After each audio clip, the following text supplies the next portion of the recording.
proper intro video countdown, the production levels on this program, ladies and gentlemen, just went up by half a percentage point. Welcome, ladies and gentlemen, to another edition of your favorite NFL podcast out there. It is us, the sports agents of chaos. You see two of us. Unfortunately, that means the third of our troublesome triumvirate is not here. The games master is not on this week. So you know what that means? It's time for a yearly tradition, one and all. It is time for the 2024 edition of the NFL Head Coach Hot Seat-O-Meter, which is ironically done every single time Justin's not here. Oh, poor Justin. He'll be a part of this one of these days. Maybe, we think. Who knows? Regardless, it is myself, the Iceman, introing you all into this episode. And of course, joining me, because I promise you, ladies and gentlemen, it'll never be a one-person show. Joining me on this one, you see him, the Podfather himself. Rick, how are we doing? Well, hey there, Tim. You're looking kind of down. Little home improvement joke for the fans there. Yeah, lovely to be here on the Friday night, the first day of November. No shave November? I don't know if you want to see me with a long beard. I don't think it's very, very good for the people, but could be fun. I was thinking about No Shave November because I did get a haircut and beard trim earlier today. Did you? Yes. Very nice. I literally had no time to do it any time before, so it was just pure irony. But it's good fun. So, ladies and gents, you could tell by the title, it's going to be a fun episode today, and there's going to be a lot for us to talk about.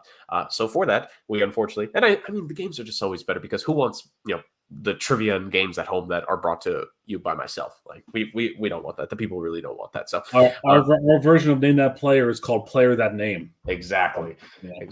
Name that coach.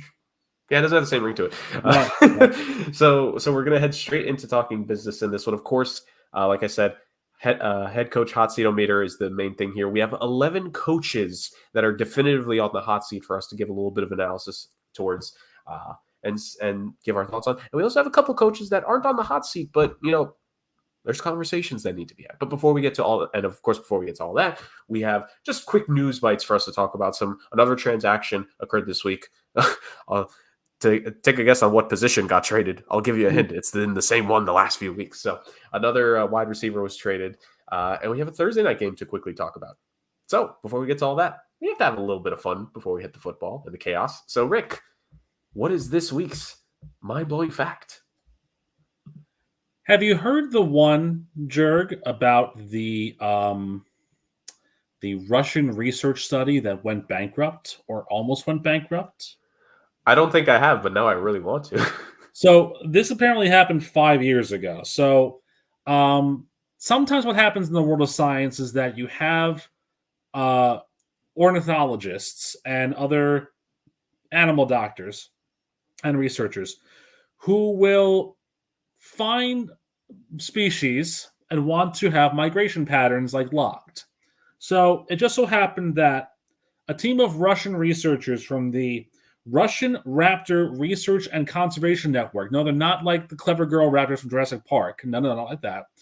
They were doing research on eagles, endangered eagles for that matter, kind of to see, where their flight patterns were and figure out, kind of what they were doing. So they equipped 13 of these eagles with devices that were text-based, tracking devices that were SMS-based. So basically what would happen is maybe 4 times a day at, specifically planned out times, the eagles would have their device send a message to these researchers that would be coordinates so that they would know where they'd spend most of their time, So basically, the reason why they did SMS was because the birds in the summer months, in breeding season, they kind of go off the grid, ironically enough, to Kazakhstan, where there's, not a lot of coverage. So, once they figure that out, okay, so there's backlog messages, here or there. They get lost for a while, but then they get back in the range and they send messages. Well, there was an eagle named Min that went a little further off the beaten path than Kazakhstan, if you will. In early October of the research study, the eagle Min resurfaced, and he resurfaced in Iran. So the problem is that due to this, Min racked up some pretty high roaming charges, if you will. And so I think the story that I read how it went was that the research team had budgeted for about 13 cents per message per day, for these eagles for months on end. So it was a pretty significant amount of money. Min's roaming charges were about 77 cents each text, which when you get all those messages backlogged from October, which was like about 5 months, and then hundreds of messages at one time for 77 cents each, study went bankrupt real quickly. And so, yeah, the Eagles. So there was another Eagle that had a little less roaming charges. They were in Uzbekistan, so it was a little less than the Iran. But it just goes to show you that man plans and Eagles with roaming charges laugh. So yeah, that was again. This is why you don't do research with birds, because you never know what the bird's going to be up to. And apparently, he took the wrong turn at Albuquerque and ended up in Tehran. So who knows? But yeah, how about that for an interesting little factoid for you? I love the concept of an eagle just bankrupting a Russian science experiment, essentially, for all things considered. I almost wonder if that same eagle was the one who input the amount of money that Russia fined Google recently. I don't know if you saw that story. I think yes, it was like what was it, like 32 zeros? It was like 24 undecillion rubles or something like that. Yeah. And it's like, you do know they're not going to pay that amount of money, right? Like, not only that, like if we do the currency conversion, like that many rubles to American dollars is what, 40 mil maybe. There was a I remember seeing it. There was a conversion rate. It's almost in the billions, I think, maybe close to trillions. Really, or more than that. But with how bad the Russian ruble's going, it's that's kind of surprising, honestly. Oh, here it is. It was actually $20 decillion, which is 20 billion trillion trillion.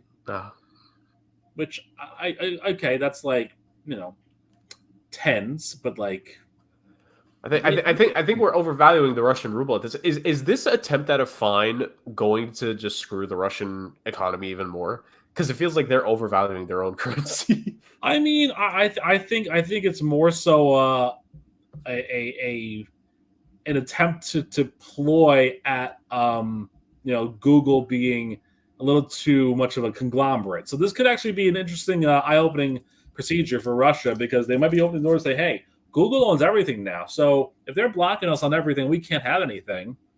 Maybe we should find them and see what happens.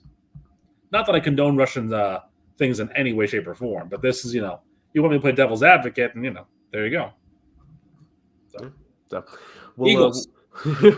Yeah. So people of Philadelphia, you're not the only ones that have been hurt by your Eagles in some way, shape, or form in recent times. Right. So there that is. We'll keep track of that Russia and Google story, because I'm sure that's going to make its way onto a future rant podium, whatever the ultimate decision of that is going to probably be, to say the very least. Yeah. So let's move on from that. Rick, first off, once again, amazing fact as always, truly beautiful. Rick goes down the rabbit holes that we don't have the time to go down, ladies and gentlemen. Yeah. A man with a one-year-old daughter should not be going down these rabbit holes, but here we are. He's got pickaxe and helmet with a light in hand. That should be your gimmick for next year. Or at least your Halloween costume. Just like you wear that on the show. Like that just represents how you go through all these rabbit holes. The little like I could do that. I'd have to do the show in Rest of Darkness, Rest of the Way. So that'll be a lot of fun. But well, it could just be for like a minute, just for the duration of the fact. Yeah, we can do that. Yeah, I'll get somebody with a light. I'll do that. There we go. Perfection, ladies and gentlemen. So let's move on to the actual football news that has happened this week. But the fact was amazing. Now from the fact to the football, but this is still technically a fact because it happened. Deontay. Let's try this. Take 3. Deontay Johnson traded to the Baltimore Ravens. Wide receivers have been dealt. We've talked about that on the show. Still to this point, I think we still hold true. A terrible list given to us by CBS Sports. Had a lot of wide receivers on there. And for good reason, because it's the popular position that has been traded. Johnson to the Ravens. Rick, I think, for me, it's funny because Deontay Johnson was literally just acquired by the Panthers this past offseason. So he could not even make it through a full season of David Tepper, which, to be fair, most mortal men could not. So this is just kind of proof that Deontay Johnson is mortal for all things considered. But I think this just screamed a guy who was probably relatively clear behind the scenes that he maybe tried to make it work, but very, very quickly realized, like, oh, this isn't good. And this is probably like I'd like to think it probably wasn't that messy. I think this was maybe just a simple, hey, would you consider trading me? And the Panthers thinking like, oh, maybe we could get something for him. They did, and they got something. They got a 5th round pick because it was Johnson and a 6th to the Ravens for a 5th, which I think they traded him for one of their corners last year and a 6th rounder if memory serves. Yeah. So it cost them, including the 6th round pick to trade him now, a quarterback and 2 6ths to get a 5th rounder, essentially. Yep. Well, what I found interesting about this trade was kind of going against something that you said. Albert Breer put out a very interesting article and discussion regarding why Deontay Johnson was traded from the Steelers to the Panthers initially. And the reason for it primarily was because that Johnson liked to talk and talk to his own guys and talk down to his own guys. Oh, wow. And so there was a real problem with that. So one of the key things from Adam Schefter had happened last year was that there was a discussion between Deontay Johnson and Minkah Fitzpatrick that started on the sidelines and continued all the way into the locker room where Cameron Hayward and TJ Watt had to step in and intervene on behalf of their guy because Deontay Johnson just wouldn't let up. So maybe this is the case where the writing was on the wall that Deontay Johnson wasn't going to stay in Carolina forever. The Panthers couldn't hold on to him. They sent him to a team that needed a wide receiver. I remember we talked about Baltimore last week needing a wide receiver. You know, Zay Flowers questionable. A lot of other guys hurt. Depth there is huge. But you almost wonder, though, if maybe, as the converse of what you said, maybe it wasn't Deontay Johnson who was fed up with Dave Tepper. Maybe it was Dave Tepper who was fed up with Deontay Johnson. And instead of doing the Kim Jong-un thing and giving him rice and poisoning in the airport in Singapore, he traded him to Baltimore instead. Fair. Actually, I didn't see the thing about the Steelers. I don't. That didn't come across my feed, so that's very interesting. So maybe it was the right thing to do, especially with how bad Bryce Young was playing. Maybe it was the best thing for Bryce Young's confidence, all things considered, that Deontay Johnson got traded. But again, let's put this out there. You're an NFL player. You're frustrated. You get traded to Carolina. You think it's going to be all sunshine and roses after you get traded to Carolina? Like, you know what you're getting yourself into. At that point, I would fire my agent. Yeah. You know what? This is the best offer you get me is the Panthers, dude. Like, really? Like I want to be the guy that puts the straw in the drink and stirs it, not the guy who gets thrown at me by Tepper and Jacksonville. You know. Yeah. So I got to imagine there's some frustration there too. But on the converse side, Baltimore does get a good piece to help out their offense, which, again, with Zay Flowers kind of being a little banged up here or there, they're going to turn to Johnson maybe to help them out in considerable plays here and there. Isaiah Likely has become a stud, which we knew was going to happen. Mark Andrews is still on this team. He can still play a little bit, but I think Likely has kind of taken over the mantle of tight end 1 for this team. Then you have Derrick Henry. You have the king. I mean, and he's still running like a king. Let's be honest here. And Justice Hill out of the backfield can be a nice change of pace guy. So this is a weapon that I think will help Lamar Jackson considerably, as long as he stays on the right side of that line of good teammate, bad teammate sort of thing. This is his best chance. Like, Pittsburgh, it didn't work. There's a lot of volatility in the quarterback room. I get it. Carolina, blah. This is his best chance to make it work. And if he can't make it work in Baltimore, I'm sorry. Maybe he's just too much of a diva in the head to make it work at any team. I mean, it also speaks volumes, too, about what in God's name, I mentioned before, what in God's name is going on in Pittsburgh, that these wide receivers. And how concerned are you that George Pickens is next? I don't know. He's already showing it. He's already showing it. I mean, you almost have to be a guy that they drafted in a late round or a guy that they picked up from somewhere else. Because I don't see this just with Calvin Austin. You know, I think he's still being okay. You know, obviously tight ends are a different animal, but look, Pat Freiermuth is still one of their top guys. Yeah. You know, Pittsburgh, the Steelers community loves their tight ends. Heath Miller was a generational hero in Pittsburgh. And Freiermuth is the same thing. I think it's because if you're a Steelers fan and you find a guy that you can scream their name in as one syllable, like Heath or Muth, you're good. Yeah. So I can't wait for their kicker to be named Ruth. because then that'll be next, right? So, but yeah, I mean, look, like we talked about, trade deadline's coming up. This was a trade we all assumed was going to be made, that Johnson was going to go somewhere, and the Ravens were looking for somebody. Yeah. So I almost think the fact that the two paths converged is more surprising than anything else. Right. Because I think we're so used to, the Ravens wanted the wide receiver and Deontay Johnson wanted to go somewhere, so Johnson was sent to Arizona. Yeah, somewhere else. Yeah. Somewhere else that had absolutely nothing to do with Exactly. Baltimore. Yeah, it is very interesting. Probably at the end of the day, I mean, I think the price tells the story of like we see Devontae Adams get traded, right? A couple weeks back, we see Amari Cooper get traded. Those were the two top wide receiving targets that were slated on the board. Baltimore, now we don't know how close it was necessarily at the end of the day, but we assume that Baltimore was in conversations. We assume they did their due diligence and made the calls and tried to figure something out. It ends up not happening. So I'll give them credit. They didn't just be like, don't try to improve the position at all. They're going for an attempt here. Look, Deontay Johnson, we make the joke that geez, like Steelers mid to late round wide receivers that they develop and egos, it just ends up becoming something. But maybe Baltimore could be that place where it finally gets all wrapped up together, because you got a 2-time MVP and an offensive player there with Lamar and Derrick Henry.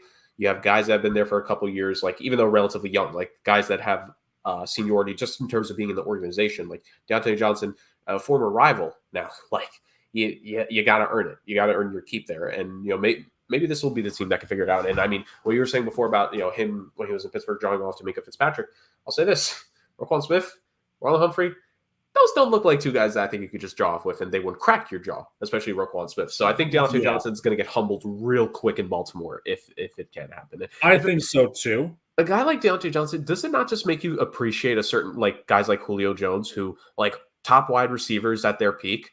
Like, I don't remember a single story about Julio Jones being a diva. Now, he deserved to be, because Lord above, they just decided to never throw to him in the end zone. But he wasn't as much of a diva compared to as like an Antonio Brown or Odell Beckham Jr. from perception. I mean, yeah, I've never heard anything bad about Julio Jones. Doesn't mean that there's nothing that I might have missed. I don't know in my time, but I'll give you an even better example than that. Larry Fitzgerald. Oh, I mean, pure professional. Consummate pro, deserved. If anybody deserved to be a diva, it was him. Yeah, and he was. If anyone deserved a ring, it was that guy. And he was close too.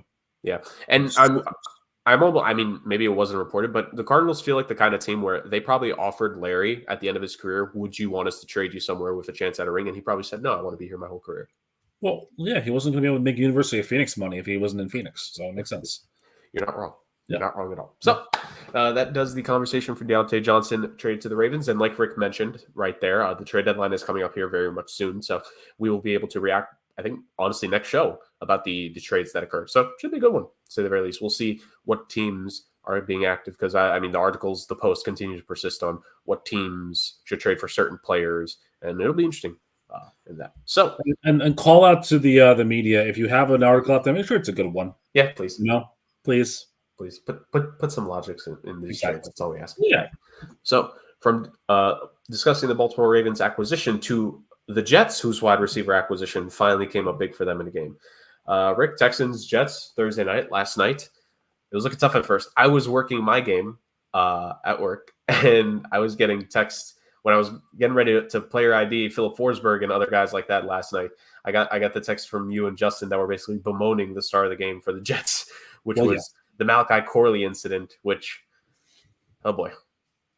So it was not a better start for the New York Jets, but defense kept it close. Mm-hmm. This defense, which for all we want to say, even for some of the tough outings they may have had recently, I still don't put any of what this season has been on that defense. This defense has done all they can in so many of these games. Right. And the defense in this one just held so firm. They did such a great job. One of the few times this season, C.J. Stroud has not looked like a complete superstar of a quarterback. Well, I'll say star, maybe not superstar, but one of the times this season he hasn't looked like a star, right? In terms of he could, make this a 28-31 point night for the Texans offense. Couldn't happen. And ridiculous catch by Garrett Wilson. Gets reviewed, ruled a touchdown. Then later, Devontae Adams finally gets a hookup between him and Rodgers. Big game for him. If you had him on the bench because you didn't expect him to do anything in fantasy, like some people did, that's 22 points in there on the bench, unfortunately. But ultimately, what matters is that the Jets finally snap a losing skid, finally get a win back. Yep. and it could turn things around. So, Rick, your thoughts on Thursday Night Football? Low-key adjust podcast, right? Okay. So there are, I want to say, 4 questions that I have coming out of this game. Number one, are the Jets truly back? They're 3-6. This was a tough game against the AFC South Division leader, and if you look at their schedule going forward, it's pretty easy. I mean, the Cardinals are the next opponent. Then you have the Colts, the Seahawks, the Dolphins, maybe with Tua back. Their only real, I would say, test going forward is the second to last week when they're at Buffalo, because everything else kind of looks manageable and winnable. So could this Jets team, as constructed, be a team that makes a run? Could they, from the depths of 2-6 to 10-7, and maybe talking about a postseason berth, a surprise, a shocking postseason berth? Maybe. This was a good offensive output. This was a good defensive job too. But that does lead me into my secondary question here, which is, are the Texans in trouble? And that's, I guess, so those 2 and 3 are kind of the same. Are the Texans in trouble? And is C.J. Stroud in the middle of a slump, a sophomore slump? Because here's the thing. Texans don't have Stephon Diggs anymore. He's out for the season. They didn't have Nico Collins, so they were down to their I hate to call Tank Dell their number 3 receiver because he's a very potent and very good receiver, but the deal is that when he had 6 catches of C.J. Stroud's 11 pass completions, that's not great, And I get it. Stroud tried to stretch the ball around. Bobby Trees had 2 catches. Dalton Schultz had 3. They tried to get the ball to other guys. Agumbawale had a couple targets, so did Mechie, but couldn't find anybody there. Tank did great, but if Tank is the only option, then the Texans are in trouble in the passing game. Joe Mixon had a good game running, but the Texans, Houston needs to be able to throw the ball around and sling it around with the best of them. And if they can't do that for whatever reason, and it's funny to me to think that this is 2 years in a row that the Jets have surprisingly beaten the Texans at home, just based upon how the schedules have gotten to. Now, this is my number 4 question, and I'm glad Justin's not here because I would get reamed out like crazy for this question. And we wouldn't talk about the coaching list until like an hour in. What is a catch nowadays? I'm not going to take anything away from Garrett Wilson. It was a phenomenal effort. I'll put it to you like that. I feel like they did not overturn the call to an incomplete pass because they knew that the referees were going to get eviscerated on social media by people who had no business being on social media that late at night. Sure. But what is the rule? Is it so? You're telling me that 1 foot inbounds plus a shin constitutes as 2 feet, or one shin constitutes as 2 feet? It's like we're playing liar's dice on the Jolly Roger with Davy Jones, right? So what does a butt cheek count as? A foot and a butt cheek is not the same as a shin, therefore incomplete pass. Like, what are the rules? Rick, you know dang well there's no consistency with this. No, there isn't. But like that's the problem here is that I forget who it was that had Isaiah Likely. And I get it. The foot was the toe was just on the edge of the goal line. But what if he had? He should have fell on his shin. He should have fell on his shin. Or again, how about this? What if he went heel down first and the heel was in bounds and then the toes came down out of bounds? What's the justification for? Well, his foot wasn't in bounds. Yes, it was, but the half the foot wasn't. So is that 1.5 feet? Does that count for something? Is that 5 points now? What's a rouge in CFL football now? Like, come on now. I'm just saying, like, this is going to open up a little more discussion on that end too. But I agree with you. Great win for the Jets. They needed it. Surprising that 2 years in a row they've handled the Texans. And I think this has more questions than answers for Houston. The only saving grace, I think, for the Texans is that they have a 1.5 game lead right now in their division. And their division's not looking that great. Yeah. So they can kind of be okay. But if you look at the rest of their schedule, next 2 games for them are murder. Lions and Cowboys. And then they get the Titans and the Jaguars. So there's a real shot. They're going to be 6-5 going into that AFC South matchup with Tennessee. Yeah, or maybe for their luck 7-4, because I mean they probably could beat the Cowboys if we're being honest. Dallas is on their own slide here. So I mean, Philip Seymour Hoffman and Twister could beat the Cowboys now at this point, but I'm thinking about that. So yeah, the Lions game is definitely going to be a tough one. But no, it's very interesting. I agree. I think to me the biggest thing with the regression of the Houston Texans has been that offensive line. Last season, Stroud was only recorded he was sacked 38 total times throughout all 15 starts he made. This year he's already been sacked 30, and if we're just going on projections, what is that? He's going to be sacked at least 45 times, if not flirt with 50 there. Yep, that's not good. No, and this is a Texans team that, like, the offensive line surprised us last year, but they've kind of regressed to what we thought they were going to be realistically. Yeah. Like, and it's not even just the sacks; it's the which game was it? I forget the game it was on top of my head. Didn't Laramie Tunsil get like 3 false start penalties, or Yes. was it 2 false starts and a hold? Like whatever it was, like that's one of the highest paid offensive tackles in the league. That's one of the most notable offensive tackles in the league at this point. That's a franchise left tackle who's making those mistakes. Mhm. They're unforgivable mistakes. And D'Amico Ryans is honestly one of the few coaches who I'm not going to critique him for those mistakes. D'Amico Ryans is a guy where if you're not disciplined under him as when he's your head coach, you're just an undisciplined player. Exactly. Because that is not a man who tolerates that kind of thing. So to me, it's just one of those things where there was a reason why before last year I was very concerned about the state of this offensive line. Now they shocked us a year ago. It's almost like they're regressing to what we believed they were going to be. And in a year where you wanted progress, to have regress is the worst thing possible. So like you said, I think this probably is going to lead to more Texans questions than there are Jets answers. But you mentioned it already. The Jets have a much more manageable schedule going forward. They have a real shot at going on a bit of a run here. And I mean, we've seen it from an Aaron Rodgers QB-led team before, right? We saw it multiple times with the Packers. Relax. We'll be fine. Turn a 3-4 start to a 12-win season. 4-6, 6 in a row to make the postseason, get to the NFC Championship game. Like he's had these kinds of stints before, and is this going to be one of those? We don't know. And I'm not saying I don't want to definitively say it's going to be, but if there is one of the few QBs that you could believe it could happen with, like this is the guy who it's in his resume, it's in his history. His teams have done this before. I'm almost half convinced now that they should, because Aaron Rodgers said after the loss the week prior, I've been in the darkness. I'm almost half convinced now he conduct all his post-game press conferences in absolute darkness. Yes. Pitch black. Well, he should have a Bane mask when he does it. Oh, God. I've been in the darkness. God. Could you just imagine Aaron Rodgers as the Scream character in Scary Movie 1? Oh, God. Oh, God. I imagine Aaron Rodgers being like that, like running for his life when the piano's coming down the stairs and he's got to run like that to get away from it. That's him running for his life whenever Fashanu misses a blocking assignment. You know? Yeah, that's accurate. That's pretty accurate. That's bad. So, but no, it was a big win for the Jets. We'll see if they can take that going forward. Like for a team that has had such a rough stretch of time, like this has been a bad month for them.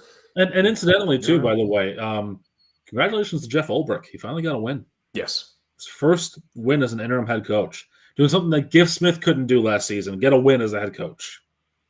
You know, so it'll be very interesting to say the very least what do we see out of the Jets going forward. But a run is plausible, and if that defense can keep playing at a high level, it's very much, and that the Rodgers Devontae thing, man, that connection, if that gets better, like that's realistically going to open up Garrett Wilson for more opportunities that will hopefully be less questioning when it comes to the role. And yeah, the what's a cat, man, we've been asking this question in the NFL for how many years now? I feel like close to a decade.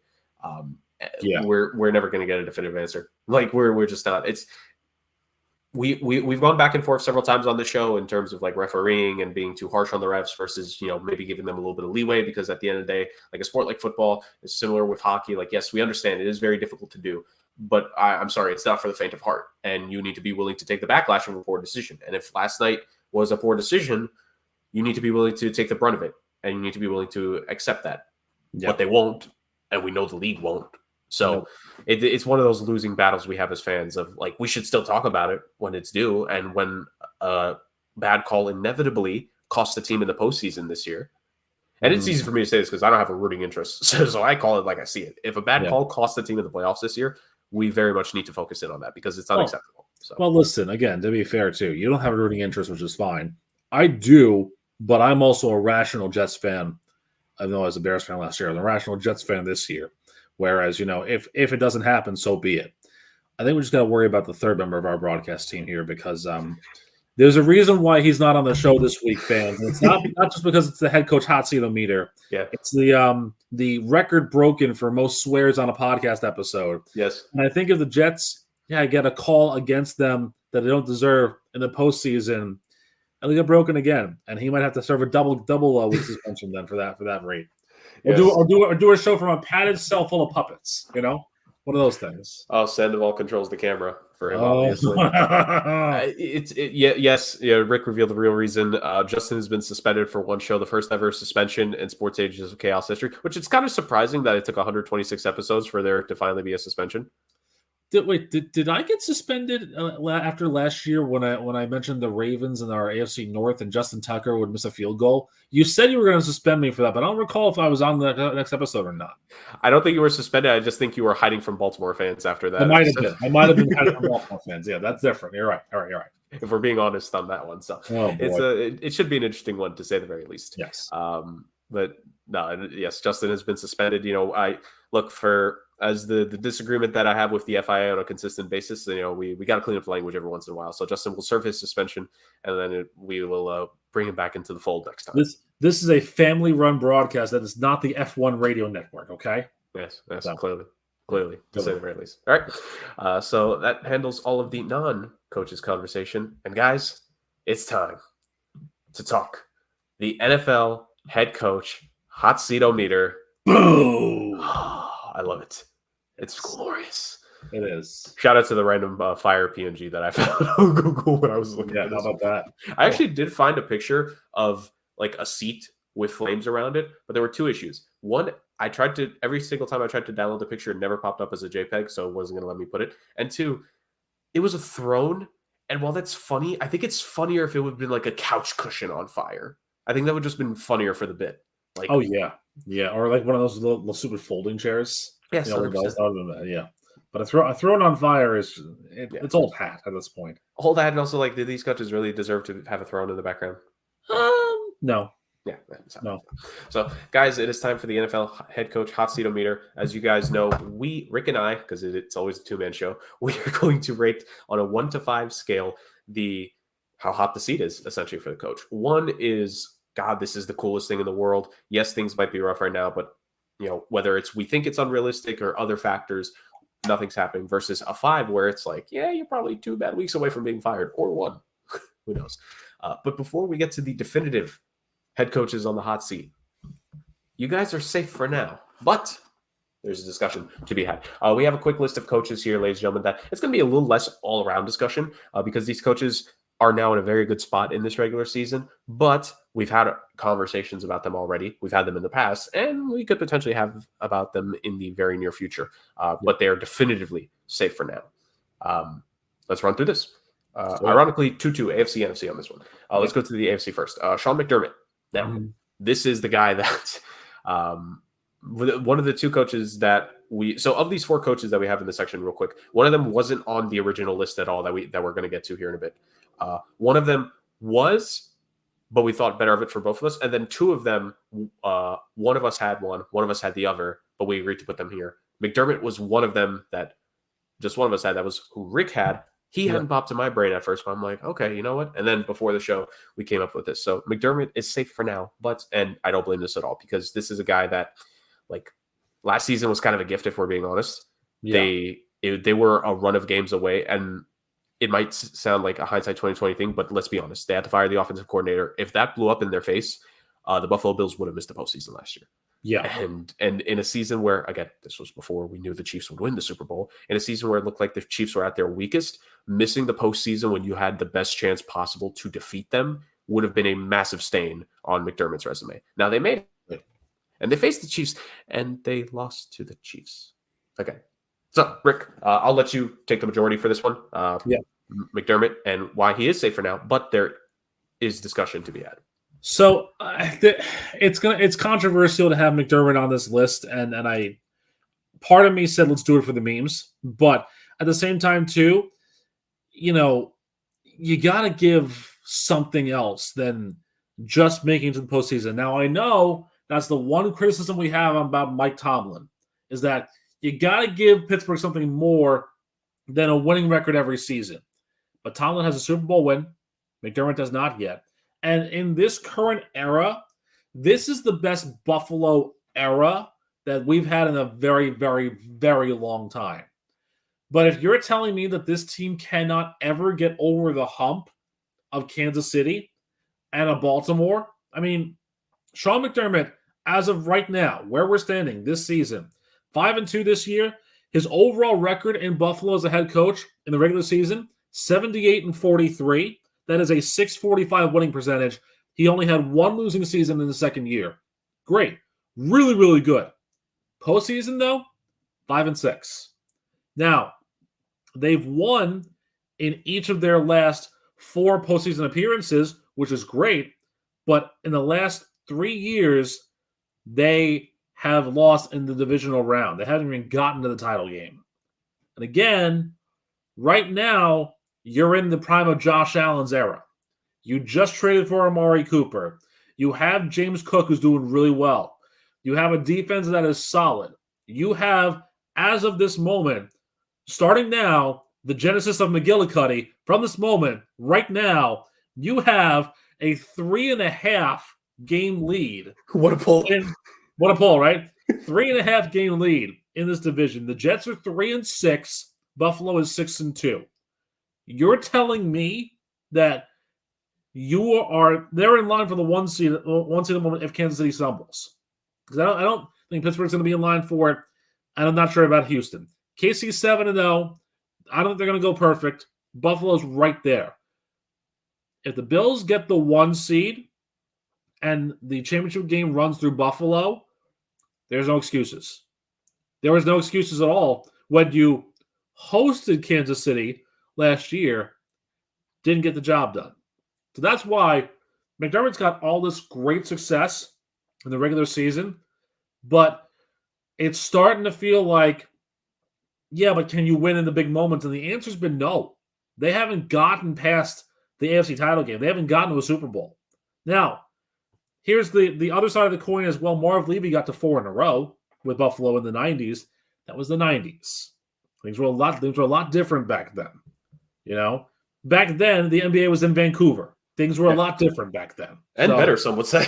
Well, yeah, I mean the 90s were great. The 2020s, not so much. But that's why he's safe for now. But you got to prove more than just getting the division and going to a playoff game and winning 1. You got to win 2 or 3. You got to make it to a Super Bowl. You have to get those demons out of there.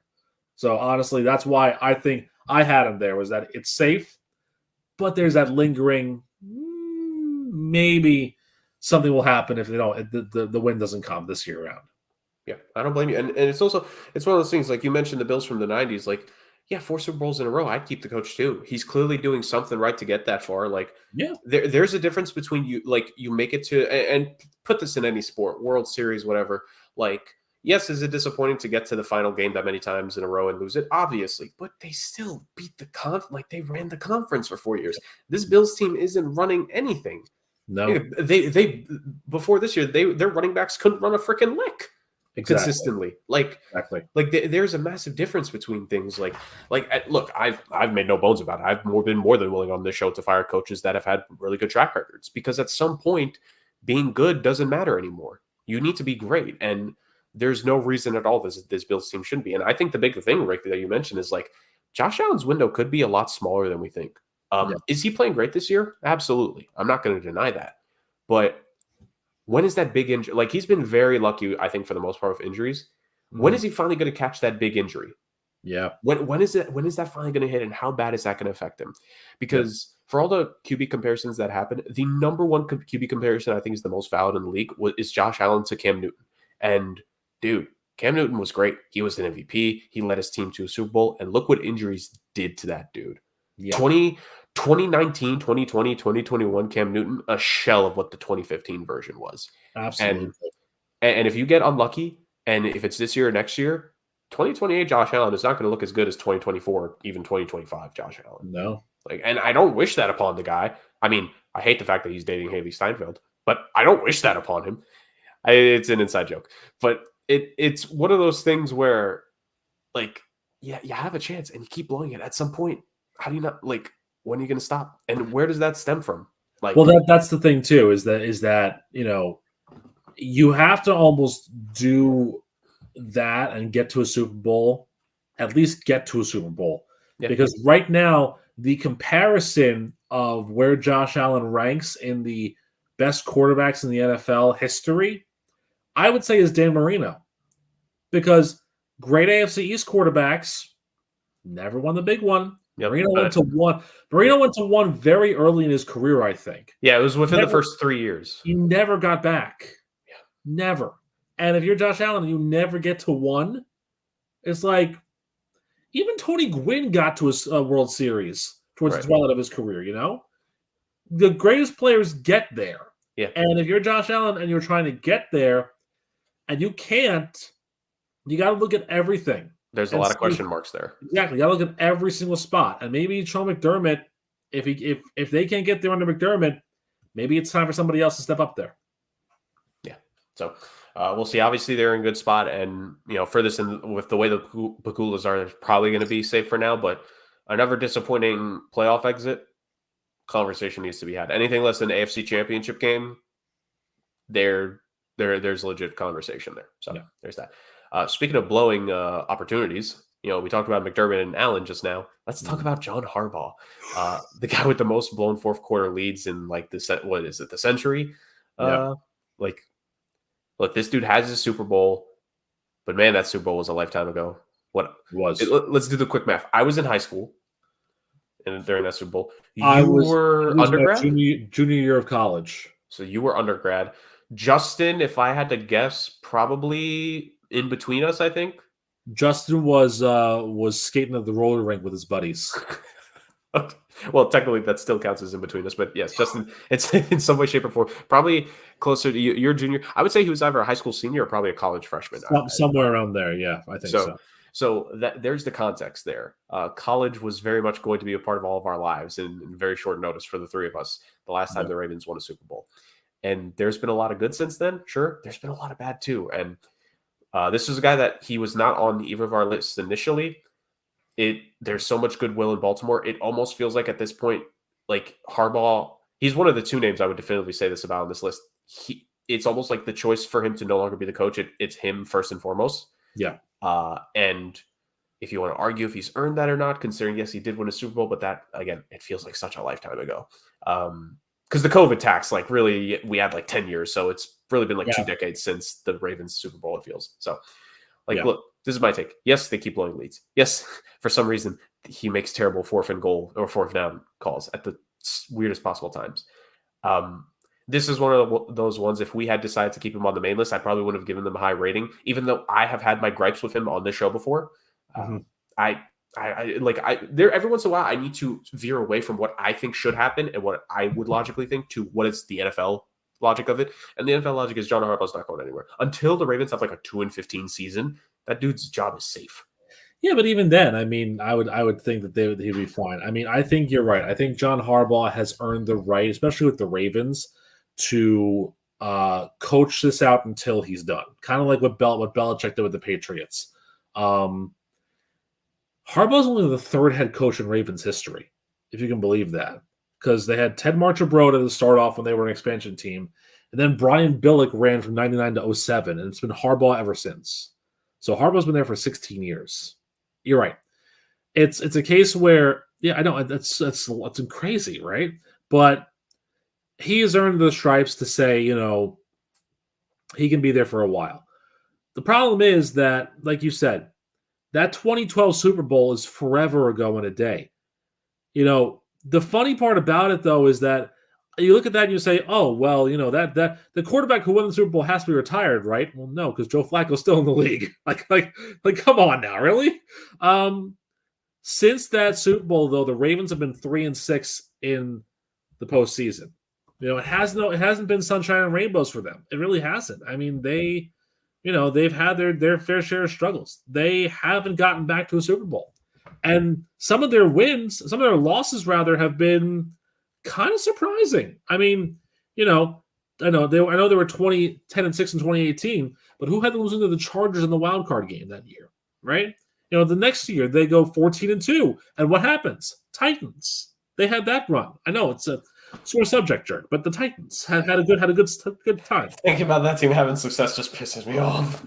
I know it should, but that's the key is that for Harbaugh, again, like McDermott, the success in the regular season has been great, but for Harbaugh, Baltimore, which has the two-time MVP in Lamar Jackson, which has all these players, now has Derrick Henry. What is going to be your excuse this year if you don't at least get to the title game this year? Again, you hosted it last year, and what happened? You came out flat, and the Chiefs, were built for the playoffs. They were built better, and so there you go. So now, what's the excuse? You're going to tell me that if the Ravens are a wild card team because Pittsburgh somehow wins this division, that's going to be the excuse? That's not good enough. It's not good enough. I do believe that Harbaugh is fine, but again, as someone who's looking at this from the Ravens fans, it's been 12 years, Ben. Where's our next Super Bowl coming? If you're a Ravens fan, where is it? Because I don't see it. So there are going to be calls for Harbaugh because again, and I hate bringing this up because he's a very good friend of the show, Mike Tomlin. But you've said this in the past. Consistency and stability means nothing if you don't have anything to show for it at the end of the day. If you're just a team that wins 10, 11, 12 games in the regular season, wins the division, hosts the playoff game, that's all well and good. But when you lose, if it's not in the final game of the season when the confetti for the other team is falling and the game rate's been jumped, what's the point? So, what's the point, honestly? Yeah. It's like I always go back and forth on, and I don't think it's being inconsistent. I think it's a legitimate thing of considering, like, okay, how far have you gone before? How long has it been since you've gone far? And what is the situation there? Like when people say Joe Burrow is too protected by the media, in the 2 seasons he got to finish healthy in his career, he went to the Super Bowl and he went to the AFC title game. And he lost in the Super Bowl, which is not his fault. He wasn't on the field at the end. He's not playing defense. Lord knows that. If he'd probably be better to have that defense at this point. And he lost to the greatest quarterback of this generation. Like, say what you want about Joe being protected. And I'll say this. He should start seasons faster at this point. It is kind of ridiculous. But it's recent. It hasn't been 15 years since he had his success. And at the end of the day, like I don't care how many seasons pass. To me, as of now, he's still the second best quarterback in football. You get Brock Purdy, Josh Allen. No, this is still at the top of his game when healthy, the best quarterback in football. So, or second best, excuse me, best without Patrick Mahomes existing. Like some of these guys are talking about, and going from the coaching perspective, like this is all things created equal. Harbaugh, like yeah, you got your Super Bowl. To Baltimore, when's the next one? When is the next one? This team has had Super Bowl championship success, and it's getting to a point where it's like clock is ticking. Because we talked about Josh Allen's windows. What's Lamar's window? Because let's be real here. Tom Brady, and I know Aaron Rodgers has kind of been back and forth right now. Not all these guys are going to play to 40. Some of these guys are going to fall off at 33. Some of them are going to fall off at 34. Some of them are going to remind you of Russell Wilson right now. Some of them fall off at 29. Yeah. Yeah. Like, let's be real. So you don't have 10 years with all these guys. Yeah. The dream, the goal is to have 10 more years right now. Right. It's not going to happen. Look, there's a reason. I'm going to go to the baseball for a second. There's a reason why there are pitchers from like our era growing up that played until their 50s. Guys like Jamie Moyer and Bartolo Colon adapted their throwing abilities and their styles to have longevity in the league.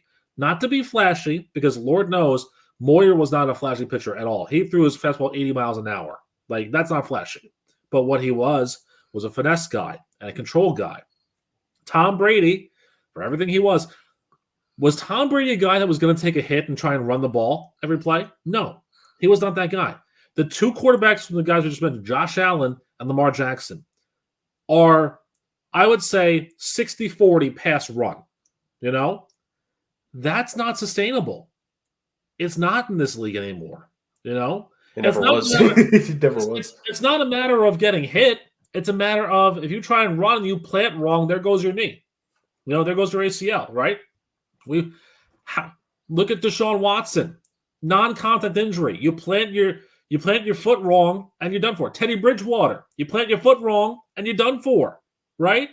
So guys like this, you have a limited window because pocket passers, while their style is boring, they're the ones that are going to be around longer because they're the ones that have the longevity to know I need to get the ball out of the pocket quickly because I need to not run and risk further injury. Again, the Mannings lasted for a while. Flacco's been in the league for a while. Brady too. Lamar Jackson and Josh Allen are going to have to learn at some point, and it might take a really bad injury on one of those parts. Unfortunately, we saw it with Lamar. Lamar's been in and out of the injury list years. Every year has been something with Lamar Jackson, right? Josh Allen, he's avoided it primarily, but at some point, the bug just catches you, and that's when it hurts. And so these coaches have to understand that window of time with these quarterbacks, it's not as wide open as it used to be. Not everyone can be Steve Young unless forever. Yeah. So it's going to be something to look at, not just for the rest of the season. Like this list is really, I think it focuses on way beyond this season, to say the very least. So let's continue to the NFC side of things. I have a little bit less to talk about both of these guys. I think it's a little bit more simple compared to the first two we've discussed. Todd Bowles. Todd Bowles was on my list originally. And this is a guy that I think ultimately we decided congruently to put him here because I think the main reason I had him on my list at first, and not to continue the tradition of him being on the list every single year, but so the fact that I just don't trust the Glazer family, and nor should we. But I think to an extent, I believe Todd Bowles has built up the goodwill in the organization. You think about the shocking success. Let's be real. I don't think any of us expected Tampa to be playoff contending good each of the first couple seasons since Brady left and Arians moved into the front office. Mm-hmm. You consider that this year they're still competitive and still have a shot at the division, and also just the fact that they now have so many injuries. I think there's some goodwill built up there where you and Justin convinced me here where I like to believe that Todd Bowles now has the cachet in the organization to where a tough year this year, he would get another year because I think a lot of stuff is playing into where they could be at. And you can't necessarily put it first and foremost on him. Him and his quarterback are missing their top two wide receivers. Not a lot of teams are going to find too much success with that. Yeah. I mean, I agree with you on that end. And I think that, again, one thing that we talked about with Todd Bowles is that Bruce Arians factor. There's a reason why Arians moved into the front office to give him a shot. And I think as long as Arians stays with the organization, Bowles will be fine. And you're right. Not having Evans and Godwin this year after the injuries that they've sustained, that's significant for them. And if he can maneuver the ship and be fine, I do think it's interesting, though, that he said that we've got the young receivers, so we'll be okay. We're not going to make any plays at the deadline.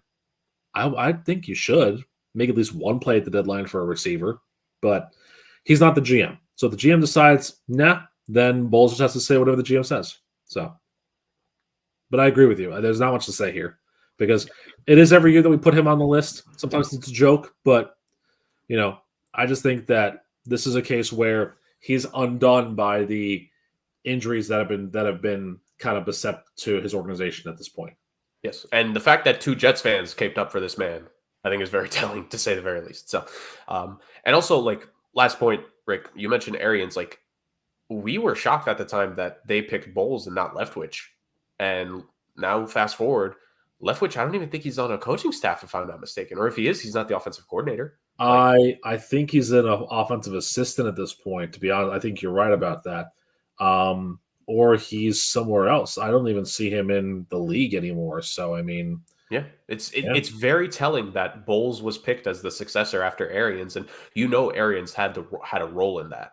So it's no small part that he has supporters in this organization, and I think he deserves to see past this season and go into 2025 as the guy. And I think a lot of the guys in the locker room would agree with that as well. And if you have that locker room support, it buys you time in this league. especially when you're genuine. So Todd Yeah. Bowles very much deserved to be in the safe for now situation, to say the very least. And the last guy, kind of similar to what I said about Harbaugh, Sean McVay. Man, you want to talk about a dude that has carte blanche almost in the city. It feels like this is a guy.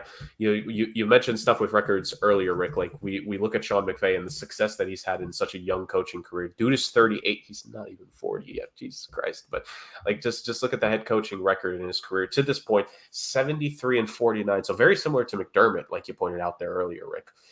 5 double-digit win seasons in his career, 2 Super Bowl appearances, the 1 Super Bowl championship, of course.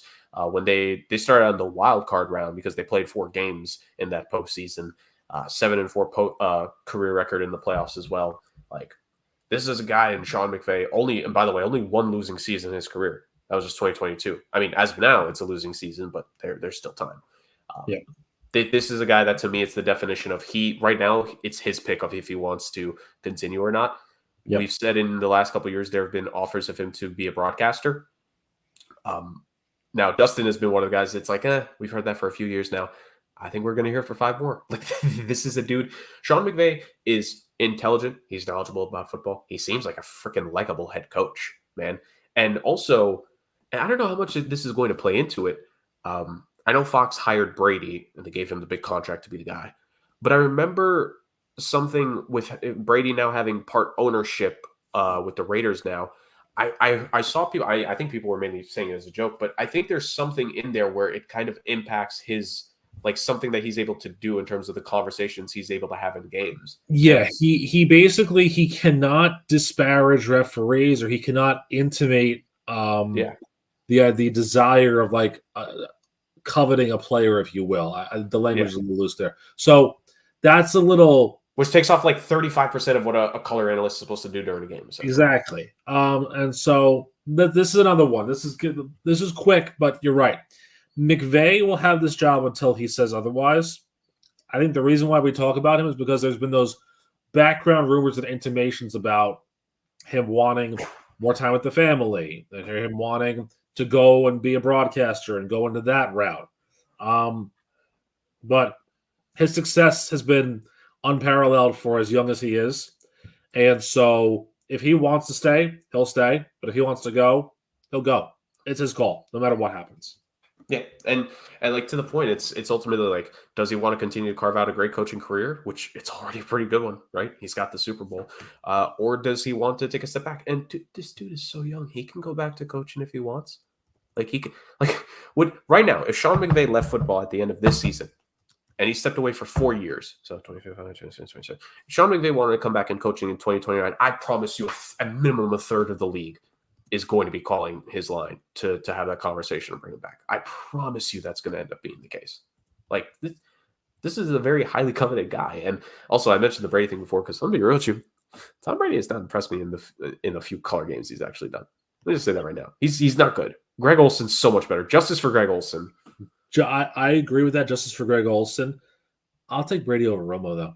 Nah, I mean, it's like saying you're the nicest guy in prison. Like, at this point. Well, I said this to my wife last week because we were watching the debacle that was the Jets Patriots game on Sunday, and I said, you know that this is not a big game in the eyes of CBS when they give it to Spiro Didis and Adam Archuleta. No knock against them, but like you want to tell me that's like the G crew of all like. I was gonna say that's not their A team to say. No, it is not. It is not. Adam Archuleta is not an A anything. Just happened to have 2 A's for his first and last initial. Yes. So that just about does it. So while I await for justice for Greg Olson, ladies and gentlemen, let's get to the main event. Let's get to the main list. It is the NFL head coach hot seat-o-meter in this one, as Rick has the Kimi Räikkönen photo there. So Rick and I, as after the 4 names we just listed, we have compiled 11 total names between the AFC and the NFC that we're going to run through here. And again, we're going to give it a scale 1 to 5, 1 being their job is supremely safe, even with all the chatter, or 5 of like, you know what? It's not looking good, Chief. So let me run through the names for all of you very quick. And then when Rick is back, we are going to decide which conference we want to go through first, AFC or NFC. So let me run through names for you, beautiful, beautiful people. In the AFC side of things, we have, and again, this is going to shock some people. This is Mike McDaniel, Zach Taylor, Kevin Stefanski, Doug Peterson, Brian Callahan, and Antonio Pierce. On the NFC side of things, it is Nick Sirianni. It's Mike McCarthy, shocker. Brian Daboll, Dennis Allen, and Dave Canales. There's 11 names there, including the safe for but now section. We have almost half the league here, right? 15 to 32. It's something there to say the very least. A lot of different names on that list, a lot of different situations, if we're being honest. Guys that have had some success here recently in this league, guys who, yes, have maybe had some double-digit win seasons, but like we've already said, we've made it clear, in certain situations, that's not enough, and you need to do a lot more than just get double-digit wins, right? Guys who have made it to the Super Bowl that are on this list. We have a couple of head coaches here who have actually made it to the Super Bowl that we have now put on this list. Multiple time Coach of the Year winner, right? So this is a who's who of names here, to say the very least. Rick, I told the people I listed all the names for them. Let's decide right now, AFC or NFC. Which conference do you want to run through first? Let's run with. We ended with the NFC, so let's run with the NFC. Let's continue that tradition. Let's keep it on, ladies and gentlemen. So we're going to talk about the NFC here, and we're going to go bottom up on this list because I think it gets more interesting as we talk about the names here from bottom to top in this case. Let's start with the bottom name on this list, as I have it on my notes. Dave Canales. Dave Canales, first year with the Carolina Panthers, newly hired head coach after the debacle of the coaching staff last year, which is almost a yearly thing at this point to have Panthers coaches now, if we're being honest, or at least NFC South coaches here. When Justin's not firing them, one of us likely will. Dave Canales, first year head coach, success with Baker, right? Some success with Geno Smith as well. I believe he was on the Seahawks coaching staff the year that Geno Smith decided not to write back to everyone and firmly entrench himself into the Ring of Honor conversation. And now it's not looked great so far in Carolina, but there's the Dave Tepper situation to consider. So, Rick, I'll give it to you first. What would your grade, your rating for Dave Canales be on the 1 to 5 scale? This is an interesting one because I feel like you don't poach a guy from your own division to have him there for less than a year. Now, the Panthers have not been good, and we expected them not to be good, so this is not truly a surprise here. But I think there are some positives that I think I would take away from if I were in Carolina's shoes. I mean, I think the fact that I think they've figured out that Chuba Hubbard is their running back of the future. They figured it out. He's had a very good season. Again, by Panthers measurements, it's been a very good season. Almost 600 yards rushing and 3 touchdowns. Great. I think they figured out that they're going to need to take a quarterback next year because Bryce Young, while he had a good enough game last week or a couple weeks ago, he's not the long-term answer. And Andy Dalton, sorry, Ginger still had no souls. Anyways, it's tough. He's a tough one to pick, but the volatility and the unpredictability of this ownership group, especially the fact that there's a lot of talk now that I'm seeing about this Deontay Johnson trade that it's not well received in Carolina. Like people are not happy with Dan Morgan and Dave Canales and Tepper that this was the trade that they made. So putting all that together, I'm going to put this at a high 3, like almost like a 3.75, I would think. Just because there's a lot of unpredictability with it. And look, if you're telling me the Panthers went to a brand new head coach and finished the year 2-15 again, what really changed? What truly changed? So I don't think it's a very, very hot seat, but I can see it getting a little warmer just because the unpredictability of Tepper, who's acting more like a Sumatran jungle warlord at times than anything else. I think it's something to watch out for. So 3.75 for me. I was gonna say corrupt Japanese shogun, but I like that. I like that one. Gotta give Sumatra their love. Yeah, nice. So for Canales, for me, I have him technically at a 2, but I would head more towards like the medium to high on the 2 side, slowly approaching a 3. So like a 2.5, 2.75. Yeah. Like you said, I think part of that for me just comes down to the volatility of the ownership group and the fact that, again, like this general manager is the guy who is the assistant to the guy they fired. Like, I don't know where the thought process is for thinking this guy's going to solve the problems when, again, I've said this before. And I say this with plenty of trust in understanding what I'm talking about in this case. Like, assistant GMs have a lot more responsibility than I think most people give them credit for. Like Mhm. assistant GMs are sometimes the people that get the deals done. Yeah. It's really a case when teams hire assistant GMs, like they're hiring a guy that's been there and done that, if we're being honest. So, Right. like, I never understood that thought process. Canales himself, I forget if it was last time on the show or if maybe this was just a conversation I was having with someone at work. I think it's not fair for certain coaches that they need to try to do something with a roster that in no way, shape, or form was theirs. Like he Right. inherited this roster, and the sins of the past of the Miles Sanders contract, the offensive line regression, like none of these guys were brought. Okay, maybe Hunt is the exception. Majority of this offensive line was there before he got there, Yeah. so we don't know if they necessarily fit the scheming and the idea that him and his offensive line coach he brought in. Like none of these guys are the people that he definitively had a role in, except maybe a Chuba Hubbard and, like you said, the development Yeah. there. Like I'm willing to give Canales a little bit more benefit of the doubt. I think he's one of these guys we need to give him some more time. If there's one thing I could say, he's shown like he has no issues with Xavier Leggett. Leggett has had 3 touchdowns so far, a little bit Yeah. of promise. I think on such a bad team, he's going to get more touches here soon enough. He's questionable, unfortunately, going into this week, but he's going to get more touches. That's a guy that they could build that wide receiving group around. Right. He could be a guy, but just like there's not enough there, and that's There, why. yeah, there isn't. You're right about that, but again, my thing is that I approach this from a business mindset, like Tepper, I believe, does. It's your job to go into a spot and turn chicken salad out of what. Yeah, So basically, like I understand that Pro Football Focus has ranked only 5 Panthers players at above a 70 if they played Jesus. 150 snaps or more. And I think 2 of them are offensive linemen, which is interesting. But Was Hunt one of them? I hope so. it's Hunt, Hubbard, Ekwonu, Horn, and Damian Lewis. But again, it's not Canales' fault. You're right. This is not a good group of guys to work with, but there's such a thing as being a leader of men. And even if like your personnel is a problem, it's like working for a car dealership and being part of an exotic car dealership when you know that the cars that you have are junk. You still got to sell them like they're top of the line. Even if there's like factory recalls on them or whatever. So if you're that's the business savvy of it. You have to still grit your teeth and try and make the sale good. And the results for Canales haven't been very good. Again, not to his detriment, not to his fault, but at the end of the day, the coach is the one who's got to lead these guys. Yeah. And so that's where I think the disconnect comes. Yeah, we'll see. But Canales, it should be an interesting conversation. And, with this ownership group, who knows? And with this GM, who knows? So we'll see. Yep. It could end up honestly being a funny case. We haven't talked too much of GMs here because I don't think we really had to so far. But like, wouldn't it be funny if this is a case where the GM gets fired but the coach stays, and then then we have a GM that comes in and this is not the coach he hired? Would we be surprised if the Panthers found themselves in that? Yeah, no, not at all. That sounds like a Dave Tepper quality move there. 100%. All right, next up, Dennis Allen.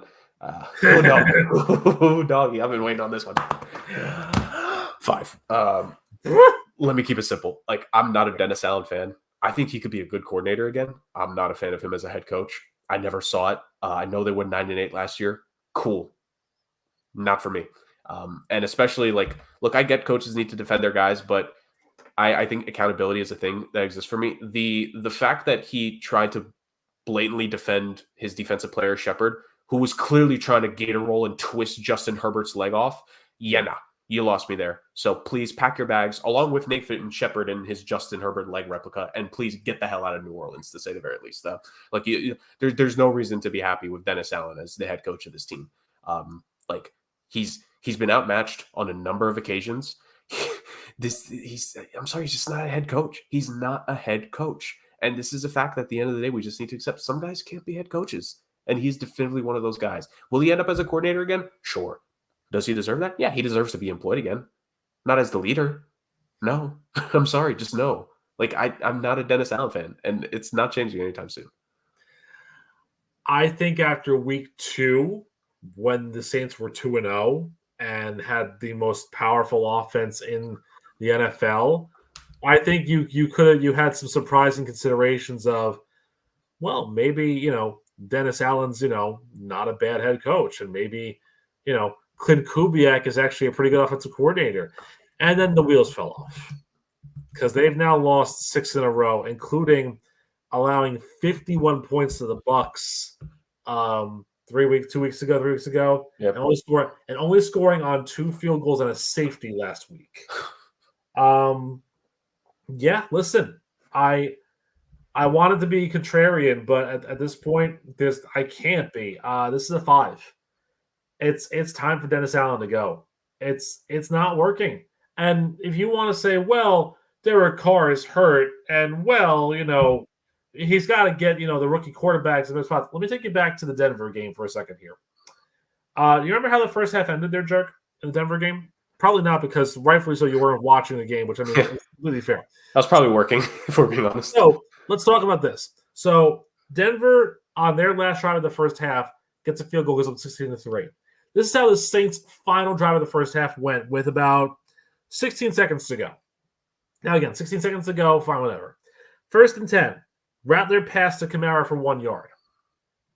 Timeout by the Saints. 2nd and 9. Rattler pass to Kamara, 5 yards. Timeout by the Saints. 3rd and 4, New Orleans 36. Play call. Rattler takes the knee, goes to the halftime break. Then why waste 2 passes? 2 short passes on a nonsense like that. And by the way, they came out in the second half, punted. So if they had taken a chance and thrown the ball downfield a little bit and gotten a field goal to end the first half, you're down by 10, getting the ball to start the second half, go over 2 for 1, you're right back in the game. But no, short pass, knee. So that to me says tic-tac-toe, Dennis Allen's got to go. 5. Yeah, it's not too much else to deliberate on that end, to say the very least. Like he's not. I don't know what to tell people, man. He's not a head coach. He's not a freaking head coach. He's not. I was not a fan of the hire at the beginning. I think it's just continued to percolate. And look, Clint Kubiak, I hope Clint Kubiak actually does get a little bit more chance with this team. Look, Carmichael was kept there for so long. Maybe Clint Kubiak will get the cachet and be able to stay with the next coaching staff, or maybe he finds himself somewhere else. Get Clint Kubiak to San Fran or Los Angeles so he could learn from some of those guys and become the next great offensive mind from those 2 coaching trees. Come on now. So let's see to say the very least. All right. That completes the NFC South coaches that are on our radar. None from the NFC North and none from the NFC West, which means there's 3 more names to discuss. I mean, I know I said all the names before, but I'm just trying to build faux pas tension here. Let's start. I think I'm predicting this guy's going to be the lower grade of these 3 between the 2 of us. Brian Daboll is the first name. Rick, I'll throw it to you right away. Your grade for Brian Daboll. This is a tough one because it seems to me like the Maras have full confidence in Joe Shane and Brian Daboll, rather. And it feels like this is a Daniel Jones issue. This is not an issue with Daboll's coaching. But at the same time, if you knew that Jones was the issue going in, why did you give him the money and not Saquon Barkley, who's clearly having a renaissance season in Philadelphia? And if you knew that Jones was the problem, why didn't you make deeper overtures to try and move up in the draft to get a Jayden Daniels, who clearly was the guy you wanted? All this smoke about Drake May, you could tell from the Hard Knocks episodes, they wanted Daniels. And it turned out to be the right call here. I think last year was the gimme year, but this year there's no excuse. I put it at a high 4 for Daboll. I do. Look, after a while, you can only have so much goodwill, and the Giants just haven't been good. They've gotten fortunate to be playing in games where their offense hasn't needed to do much, and they've somehow cobbled a couple of wins together here and there. They're 2-6 right now, right? And let's call it what it is here. The game against the Seahawks was a total team effort, but, that was one good game. The game against the Browns wasn't really a good game because the Browns weren't a really good team, but they did enough. The epitome of it was the fact that in Saquon Barkley's return home to MetLife Stadium, the Giants mustered just 3 points. And at home, where they haven't won a game at all this season, They're averaging just under 8 points per game. How is that sustainable winning football? How is that good football even? How are you making these teams look like absolute kingslayers, and you guys are just the serfs digging through the mud and the manure and the tracts of land? I'm sorry. Like Dable's a good guy, but and with apologies to Germany, this is the game to deal with in 2 weeks: the Giants Panthers with Machine Gun Kelly of all people Oh going. Lord. This is a 4. It's creeping on a 4.5 territory for me. If the Panthers beat the Giants in Germany, do we see for the second time this season a New York coach gets fired after a loss Yes. in Europe? Yes, and Dable will go into hiding in the mountains of Switzerland. I mean, if you're going to hide somewhere, I would say Yeah. the Switzerland. I mean, you're not going to go to the Caucasus. No, come on now. Anyone who knows European geography knows you don't go there. No, you don't go to the Balkans either. Hey, Well, listen. There's one good country in the Balkans that we all know and love, thank you. but every other country that's over there is Serbia. Yeah.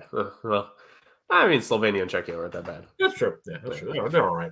No. Dave, I was very close to a 4 here. I'm really giving this man the benefit of the doubt with the Daniel Jones tax for me. Look, I said it in the chat. Danny dimes, those dimes are worth almost as much as the Russian ruble at this point. Look, it's not been good. I think it's more of a detriment to Shane for the fact that I think more than anyone, like at the end of the day, the GM has to make the call of giving the guy the contract. And that was my big sticking point. This is why I'm such a big guy for running backs sometimes, and even with wide receivers, because I think running backs and wide receivers can really help a quarterback look good, man. And that was very much the case with New York. Daniel Jones didn't become a better quarterback 2 years ago. He just made less mistakes. And now we're seeing what happens when he needs to finally shoulder some offensive load.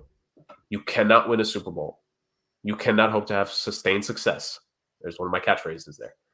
You cannot hope to do any of that if you have to hide your quarterback. Simply put. I don't want to hear an argument.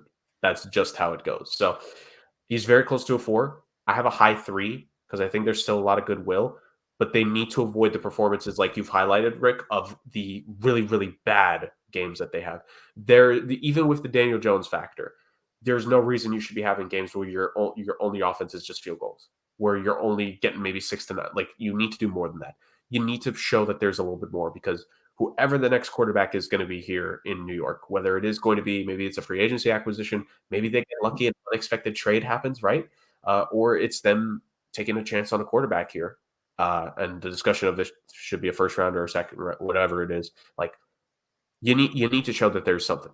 You really do. And it even needs to go to just more so I'm looking for investment in that offense. Like the defense is like Dexter Lawrence. Whenever we do our midseason awards, which is probably realistically maybe next week or the week after for us in terms of episodes, man, Dexter Lawrence is having a great year. Like, that, by the way, is a show Justin will actually be here for. So Yeah, sure. Like, Dexter Lawrence is great. He's having a legit defensive player of the year caliber season.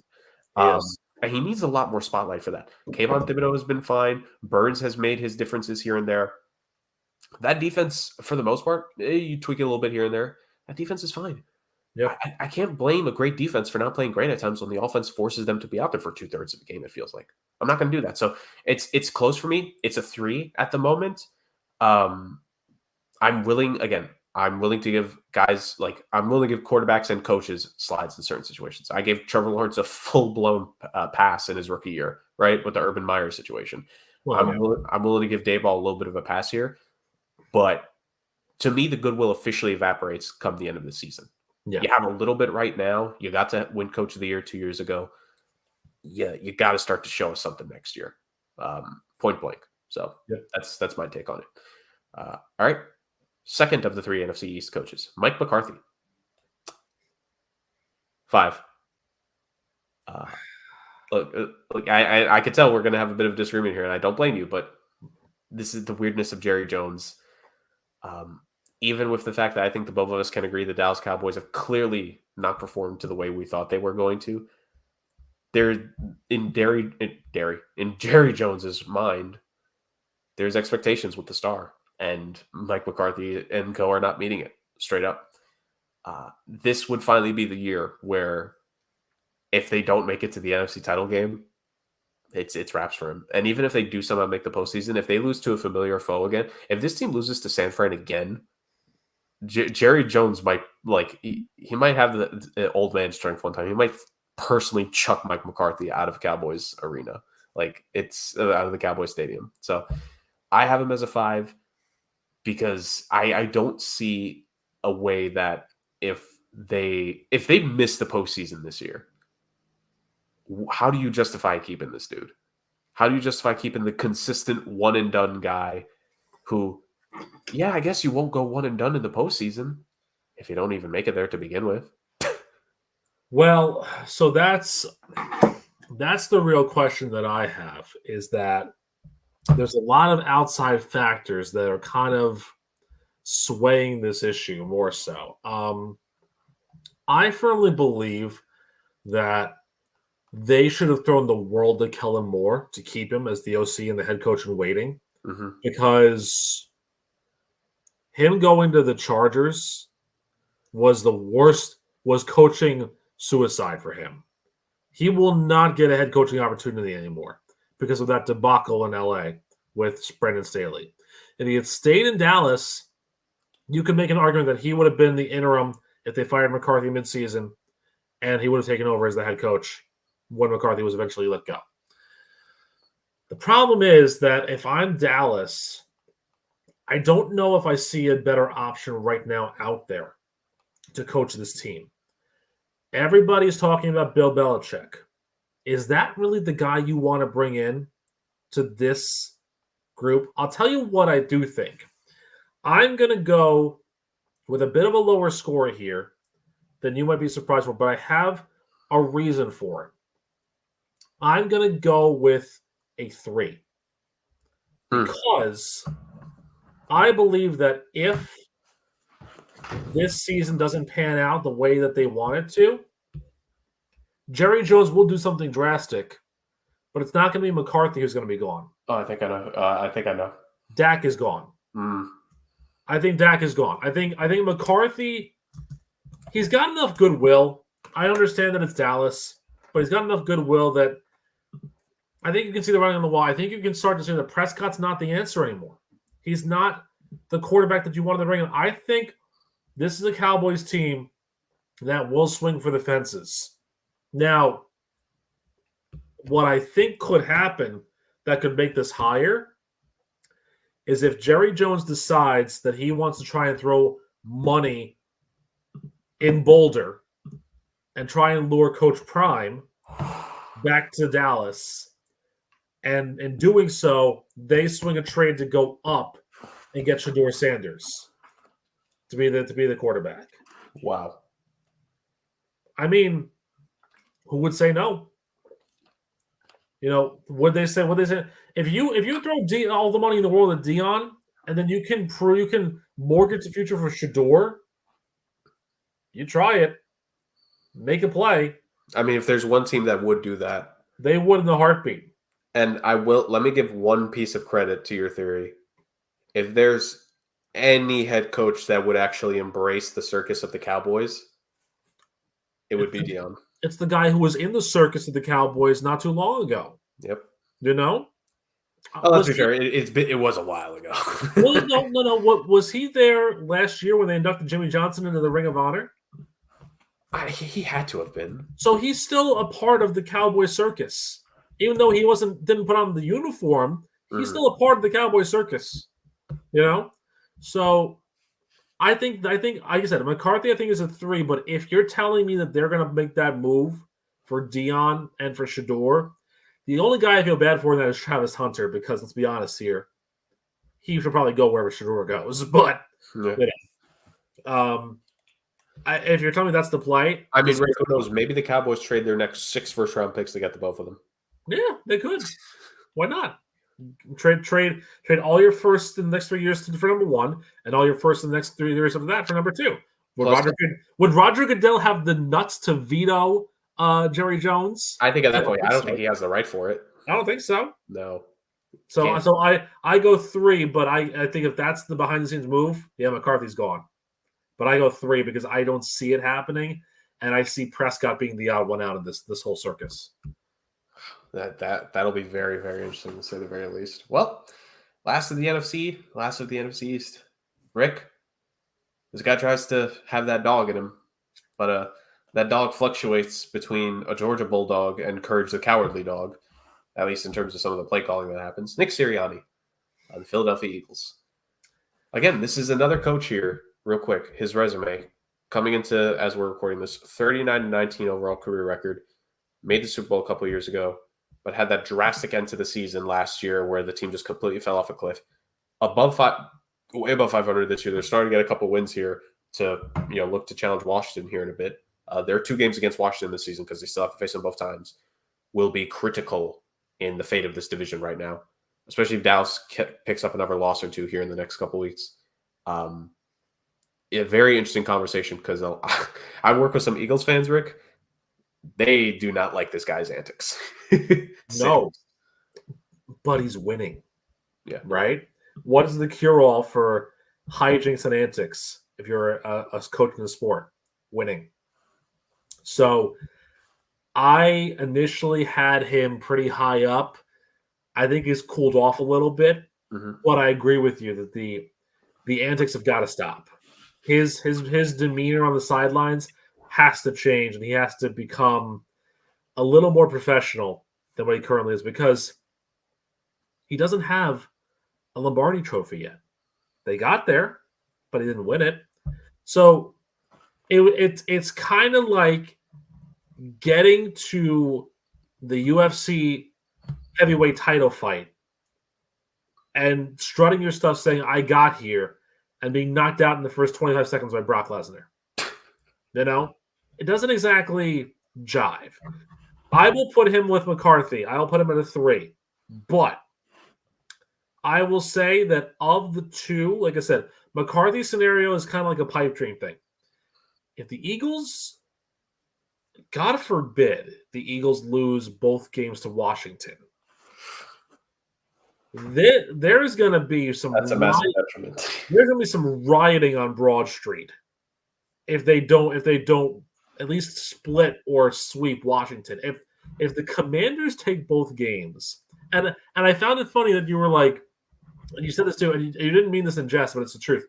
You said, they got some wins here, so they're closing in on Washington. And I found that funny. I was like, this is where we are in 2024. The Eagles are closing in on Washington. Right. And it's funny that, if you go and look at the standings and do the playoff race, who is the number 2 seed right now in the NFC? Washington. What bizarro world are we living in right now? It's truly a gift. Right? I agree. Sirianni's a 3. If he cuts down on the antics and becomes a coach instead of a nozzle, then I think that this will go away. But I'll be honest with you, I don't see that happening anytime soon. I really don't. Yeah, dude, pressure the city's on him because the Phillies lost again early here in the postseason, so their run is done. The Flyers suck. And the 76ers, the guy who's supposed to be the face of the franchise, is never going to play back-to-back games for the rest of his career. And Embiid is Congolese for load management, obviously. Yes. And Paul George is like they're not going to let Paul George even go visit an Eagles game because they're going to be scared he's going to like twist an ankle going down those flights of stairs in the arena. I would. Lincoln Financial is not a safe place to be, especially in Christmas time. So, dude, at the end of the day, the pressure of the city is going to be on the Eagles and Sirianni. And like you said, here's the thing. I don't want his full personality taken away. I do like the personality in instances, but the jawing with the fans, let your resume speak for itself right now. Yeah. Jaw with them after you get it done. After you complete the job. Because people are always like, oh, you're going to wait until you finish it to talk trash. Yeah. Yeah, I don't have a problem with it if he waits until he finally gets that Super Bowl to just, if a fan tells him it sucks, he's like, no, I don't. Yeah, wait till you get the Super Bowl. Who cares? Who cares right now with the fans? Because honestly, that kind of percolates with some of the players. Remember at the end of that Saints game, a couple Eagles defenders were really going at it against the crowd. Mm-hmm. Why do you care? What if it's heinous and they say something about your family? I understand emotions get the best of you. look, any man, if they hear something about their family being said, they like it's a trigger. I understand Sure. that. Sure. If it's just someone saying you suck, come on, come on. You kind of have to like. I'm sorry, it's unwritten. You sign up for it when you want to be about this life.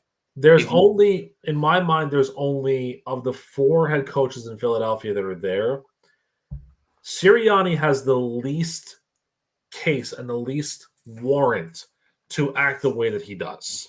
yeah, Nick Nurse has a title. yep, I mean, I don't know much about him otherwise than that. He seems like a nice guy, but he has a title. yep. Rob Thompson is the most beloved man in all of Philadelphia besides Rocky Balboa. And John Tortorella is John Tortorella. I Yeah. mean, you And know also, what you get. You know what you get when you hire Torts. you know what you get. And also, to be fair, it's a very long time ago, so I think the luster is very much worn off. But he has a championship. Yeah, At the minimum, he has a championship. yeah. And Thompson got to a World Series, more recently, and is beloved in that city. So I would say Sirianni ranks 4th, and he acts like he's upset about that. But again, the cure-all, win the games. And do it in a manner that's like, act like you belong there almost, Act like you've been there. Yeah. It's the thing. Act like you've been there before. And he has been there. That's the funny part. It's amazing. All right, I'm with you. I give them a 3 for now. Like there's stuff to work on, there's stuff to improve on, and they are losing. They cannot afford a bad second half of the season this year like they did last year. No, they cannot. But he has some leeway. Some they can dry up really quick, to say the least. All right, Yep. Let's move on to the AFC. I think similar thing. Let's go bottom to top in terms of the names because I think the names get way more interesting once we hit the middle of this list. Yep. I think these first 2 we could kind of like put them together because these are both technically first-year head coaches, even though one of these guys was an interim last year. Antonio Pierce and Brian Callahan. Right. I have a similar grade for both of them. Mm-hmm. Maybe within that grade there is a little bit of a difference. I have a 3 for both guys. When it comes to Callahan, he's a first-year coach. The offense, I always think when a coach has a bad showing on the side of the ball they're supposed to specialize in, it's kind of a demerit. He's an offensive guy, offensive coordinator for the Bengals, of course. It's not looked great in Tennessee. Now, to be fair, Will Levis has been the quarterback. Will Levis has more so been a meme than anything else so far in his career. So, like we're starting to have a stretch like the first 3-4 weeks of the season. Will Levis was doing something wild every single time and having a reaction to where it's like, are we just going to get a full scrapbook this year of Will Levis just a boneheaded play and him reacting to it? I mean, probably, yeah. Yeah, we're on that path, but now he's not really the guy anymore. So I'm willing to give him a little benefit of the doubt there to an extent. And they also did trade DeAndre Hopkins. They're trying to pick up the pieces after the end of the last regime. This is also the GM's first head coach. You kind of have to give the guy a little bit of time. There's pressure, but I don't think this is fired after year 1 type pressure necessarily, unless they tank like the Panthers last season. That's a different story. But so I would give it a 3. I'm willing, if you have it as a 4 or 5, I'm not going to disagree with you. But I think from like you consider other factors, this is the GM's first guy he hired. Yeah. It's not a good look if you fire him after 1 year. Mm. So that's my thing with Callahan. Yeah. To Pierce, yep. I think he's going to be more of a victim of circumstance if this gets worse. This team is just starting to kind of fall apart in itself with the massive rumors of Crosby. And I don't care what's said. I don't think it's out of the realm of possibility he could still be dealt if the right kind of trade package gets sent into the Raiders. And I just look at that team. The Devontae Adams trade, the quarterback situation has not worked out well at all in any way, shape, or form. You talk about like we're always like, oh well, teams need quarterbacks. Yeah, the Rangers need a quarterback to say the very least, and a lot more. I think he's more a victim of circumstance. I'm giving him a 3 for now because it has been rough. I don't think it's necessarily his doing. And I still think he has, like, I give him a 3 because if they are going to hit a roster reset, you do kind of need that culture guy there. And I think you could try to rebuild things, even if they're tearing it down. But it could end up being a case where he has to be the guy to fall on the sword at some point. So I'm going to go lower on both of them. I'm putting Antonio Pierce at a 2. Mm-hmm. And I'm putting Brian Callahan at a 2.5. That's fair. So with Pierce, I think a lot of it has to do with the fact that it's not necessarily his fault. I feel like there was so much instability above him that kind of screwed him over in a way. But I don't necessarily think he's a bad coach. I think the roster as constructed is a problem. And so I feel like that's an issue that the Raiders have to make their peace with, and they have to do something about it. Unfortunately, they hired the wrong guy as their GM because they should have kept Champ Kelly there. Instead, they brought in, stupidly, Tom Telesco, because nothing is better than bringing in a guy who's an awful GM in the Chargers to be your GM, right? Pierce is a good head coach. I think all this talk about Crosby leaving is bluster. And let me tell you something. If they do hit a roster reset and Crosby sticks around, you've got a dynamite weapon on both sides of the ball in Crosby and Bowers to build your team around. So I think Pierce is okay. Callahan, I never truly liked him as a head coaching hire. So this doesn't really surprise me that much. What did surprise me, though, was that they were quick to pull the hook on Will Levis. Because it's been Mason Rudolph's show the last couple of games. But let's look at the Titans like this.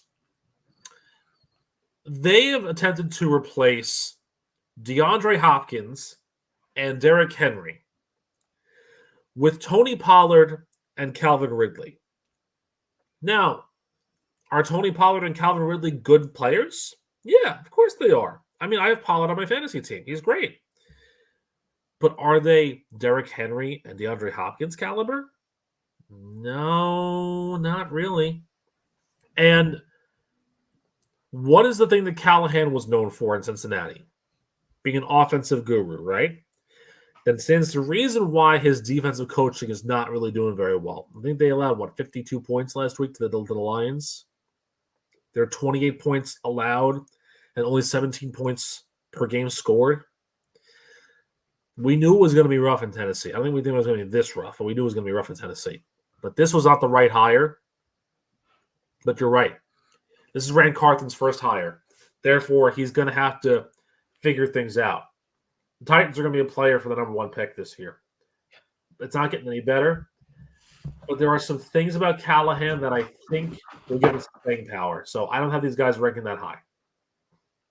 That's fair. It's teams here that are going to be scrambling for Arch Manning here in the next year or so, depending on whenever he chooses to come out from college to the pros. All right, Doug Peterson. Rick, I'll throw it to you first. This is an interesting one because you want to talk about it feels like the guy's burned through the goodwill. I mean, he takes over after the just awful, like I said, I don't think you can call something an era that barely lasted a year. The epoch of Urban Meyer made the postseason the first year, and then the Texans took their role as surprise team last year, and it has not been a great 2024 season. What do you think? What's your rating for Doug Peterson? Yeah, and you know what the funny part is too? The funny part is too that when a lot of pundits went into the AFC South picks this year, and they said, well, we don't really believe the Texans can win the division again. We think there was a fluke. So the response to that was, well, then who's going to win the division? And you looked at it, you were like, oh, well, you're right, though. And you've been right with this. Doug Peterson has gotten predictable. Yep. And that's a problem. But more so than that, this is just a Jaguars team that lacks a lot of oomph, and it's not for lack of trying. Look, Travis Etienne has missed a bunch of time, but Tank Bigsby has been really good. Christian Kirk is going to miss the rest of the season. They don't really have a lot of other options behind him aside from Brian Thomas because they gave a lot of money to Gabe Davis, and that, for lack of a better term, has been a terrible bust of a contract there. I think you're going to get something that you desperately wanted here, Jerg. I'm putting Doug Peterson at a 4.5. Oh. And by that logic and luster, I'm putting your boy Trent Baalke at a 5 as well. Look, because here's the thing. Can we put Tony Khan at a 5 too? Can we fire him as well, please? 5-star frog splash for him, sure, why not? Yeah, okay. Here's the thing with Jacksonville. The next 4 games, Philadelphia, Minnesota, Detroit, and Houston. Oof. So yeah, try a second half run with that schedule. Yeah. 3-9 is your best bet there. Texans game maybe because no Diggs. Yeah. But 3-9 ain't gonna win you a division. Nowhere near. And I'll tell you something else.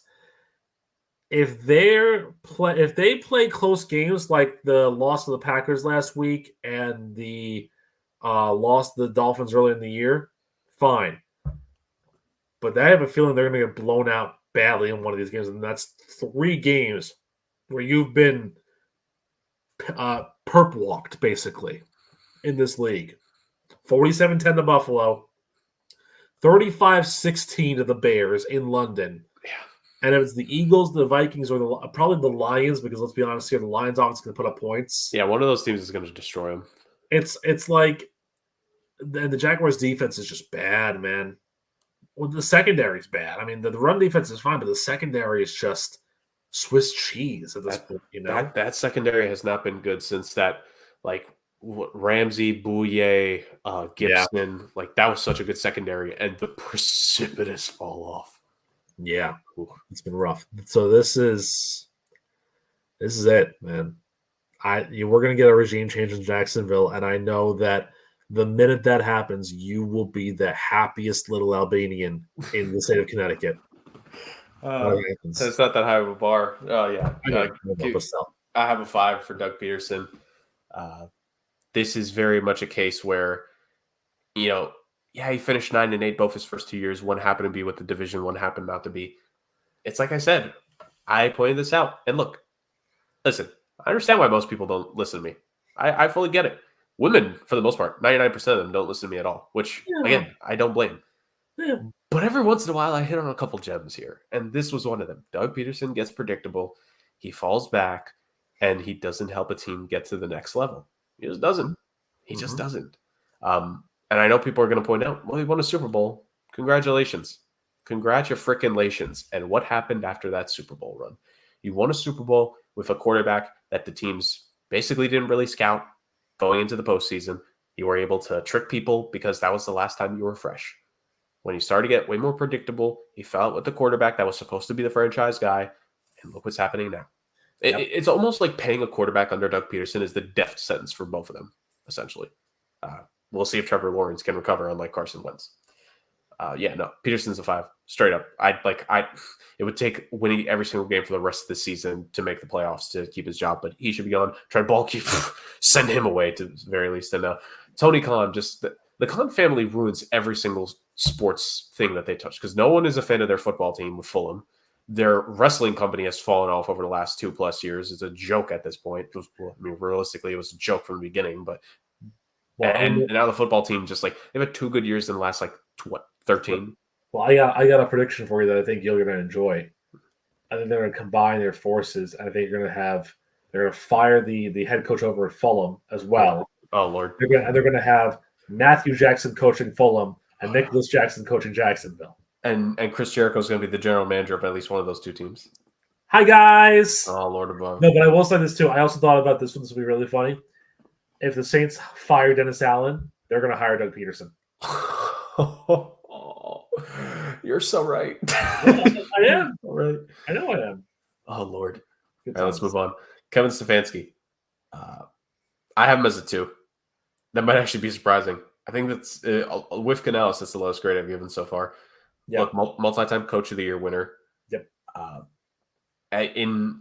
Of us being professional with Deshaun Watson when he went down with his injury last time, I think the last chance for Watson's career is that he uses the time away with the injury to talk with Stefanski and this offensive coaching staff in the background, go over plays with them, go over concepts, do stuff like that. Kevin Stefanski is one of the guys in this league that like he gets it, man. I'm telling you, he gets it. This guy has helped this team make the postseason a couple times. Now, I don't think he should be a 2-time Coach of the Year winner, but ultimately he is. Yep. Because last year should have been either MCDC or D'Amico Ryans. So, but that being said, he's still a 2-time Coach of the Year winner. This is the GM's guy. Like, if Cleveland's going to fire this dude, who's going to help you? Because then you're firing literally the most successful coach that this iteration of your franchise has seen. There's no reason to fire him. I'm putting it at 2 just because it's the owner effect. It's the Haslam effect. Like if there's any ownership group that can try to rival the Tepper group, it'd be Haslam. But no, it's realistically this is a low 2 for me. Like Stefanski has leeway in this league.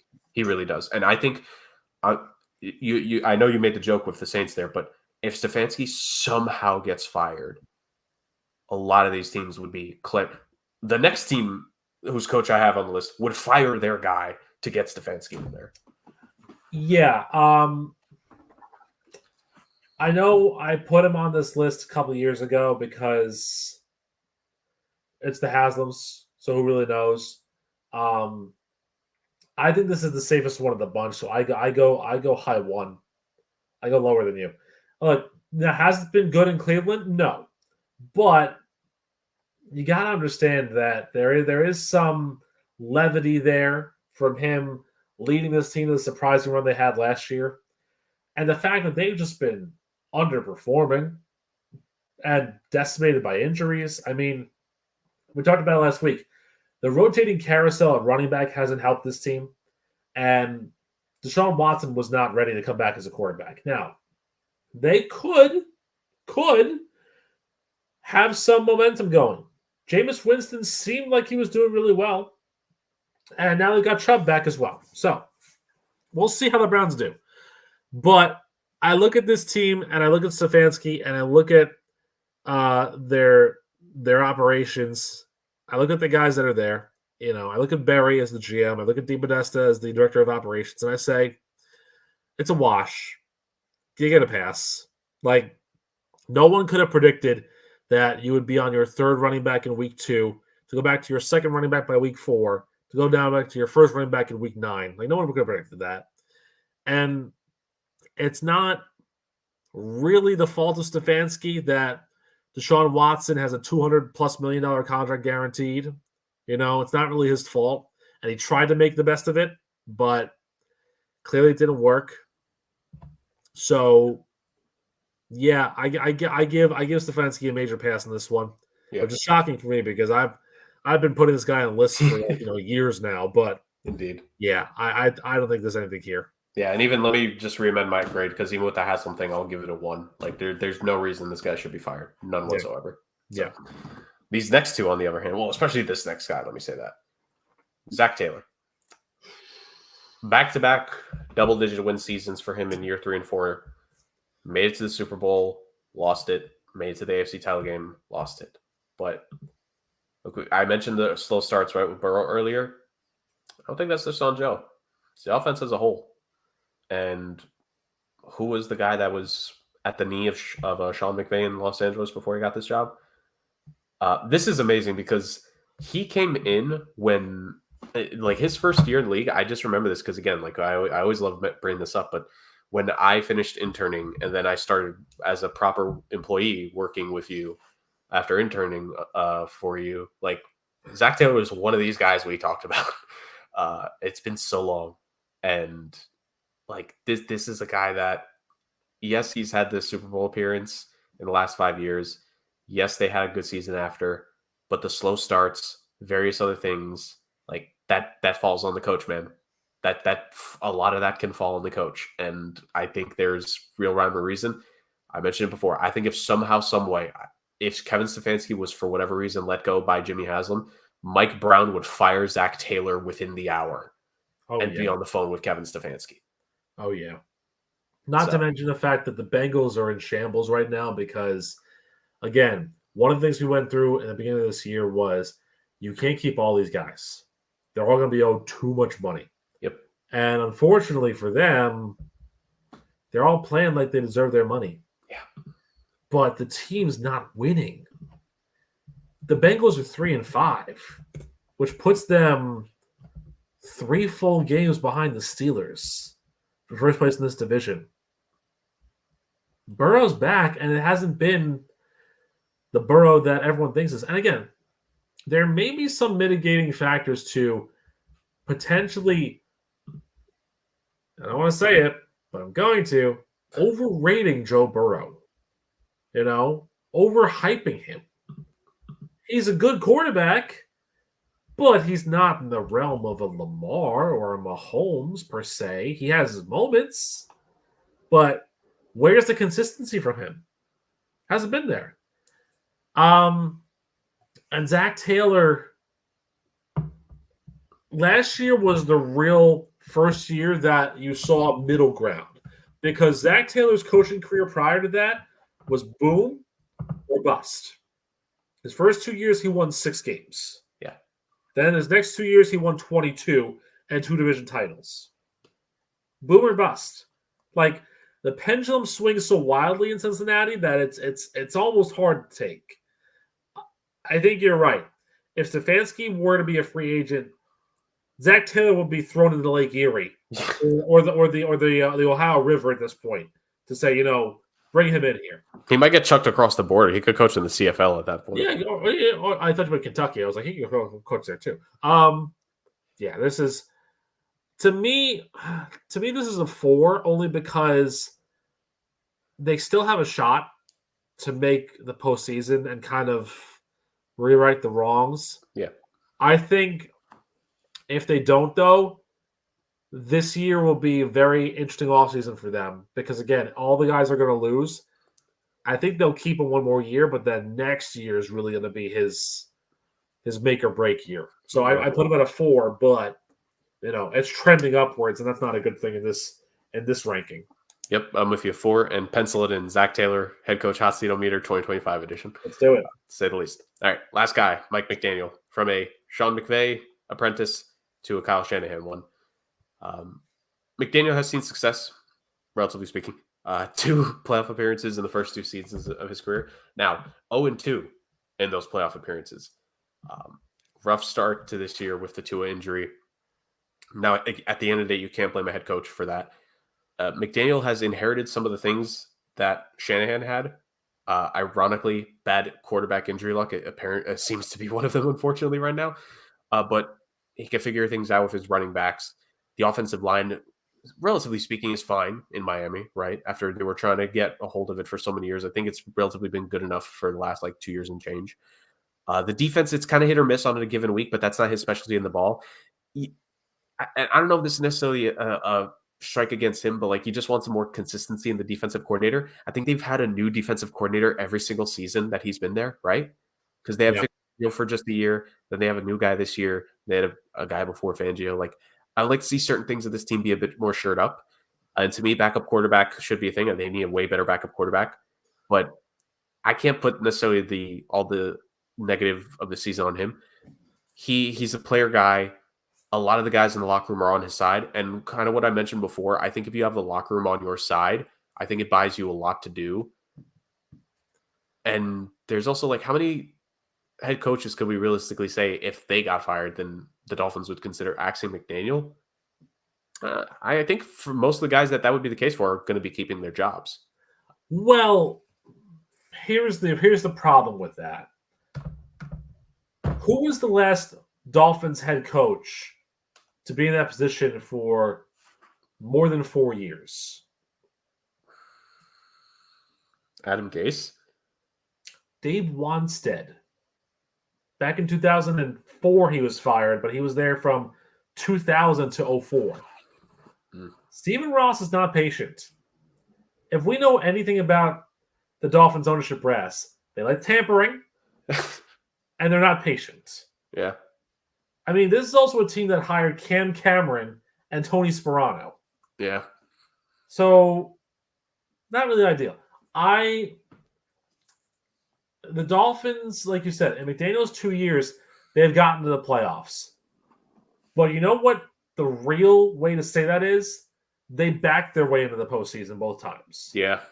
They limped it.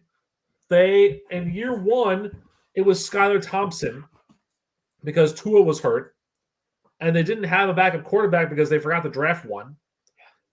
And then last year, it was without Bradley Chubb because, heaven forbid, when you're down by 32 points in week 17, you take out your best defensive player so he doesn't get hurt. But, I'm not a head coach, right? Yeah, we don't get the intricacies enough, apparently. And this year, yes, Tua is back now, but again, Buffalo has built out such a cushion. You said this to me in our group chat. If the Bills win their next 3 games, they will win this division. They don't have it locked up. Yeah. Which is saying something. And who's to say they won't do that? And for a team as talented as Miami is, because let's call it what it is here. When healthy, this is a top 5 roster. When healthy, we thought they'd win the division, all 3 of us. Right. No question about it. But they're never healthy. Now, you can say, well, health isn't really the head coach's thing, but it kind of is because, especially in the case of Bradley Chubb, don't put him in that situation. That's the big mark on McDaniels' coaching spectrum, right? Yeah. Brandon Staley had all his issues. McDaniel has that one. That is the one thing that is going to keep going back to him, saying, you should have taken him off the field there. So I rank this equal to Peterson, 4.5 for me. Because there's just the time runs faster in Miami than it does anywhere else. And if Miami misses the playoffs this year, it doesn't matter how good of a player's coach you are. Doesn't matter. It's not. And also, I think, too, if Tua's out there and he gets hurt again, it's going to be, well, the offensive play calling and scheming isn't working for him. Well, it hasn't worked for 3 years. And, there's your answer. I also think if Tua gets hurt, to be fair, Tua went for a slide that he never should have gone for in that Bills game. That, again, that's one of those things that's not McDaniel. No, but, again, it all funnels back to one person. It all funnels back to the idea of you have him out there in this situation and the play you call and he can run and do whatever, but still, it kind of goes back the way. And also, he's just kind of quirky, So I think the quirkiness is relatively endearing for him. Him and Sirianni, it's night and day. Well, it could be, yeah, but you want results. Again, if you're Miami, you are starving for results.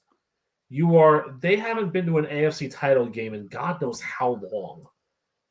Early 2000s, late 90s? No, I feel like it's been longer than that. I have to look this up because I feel like this is an interesting stat here. But yeah, I say 4.5. The Dolphins haven't been to an AFC title game. You're right, since 1993. Oof.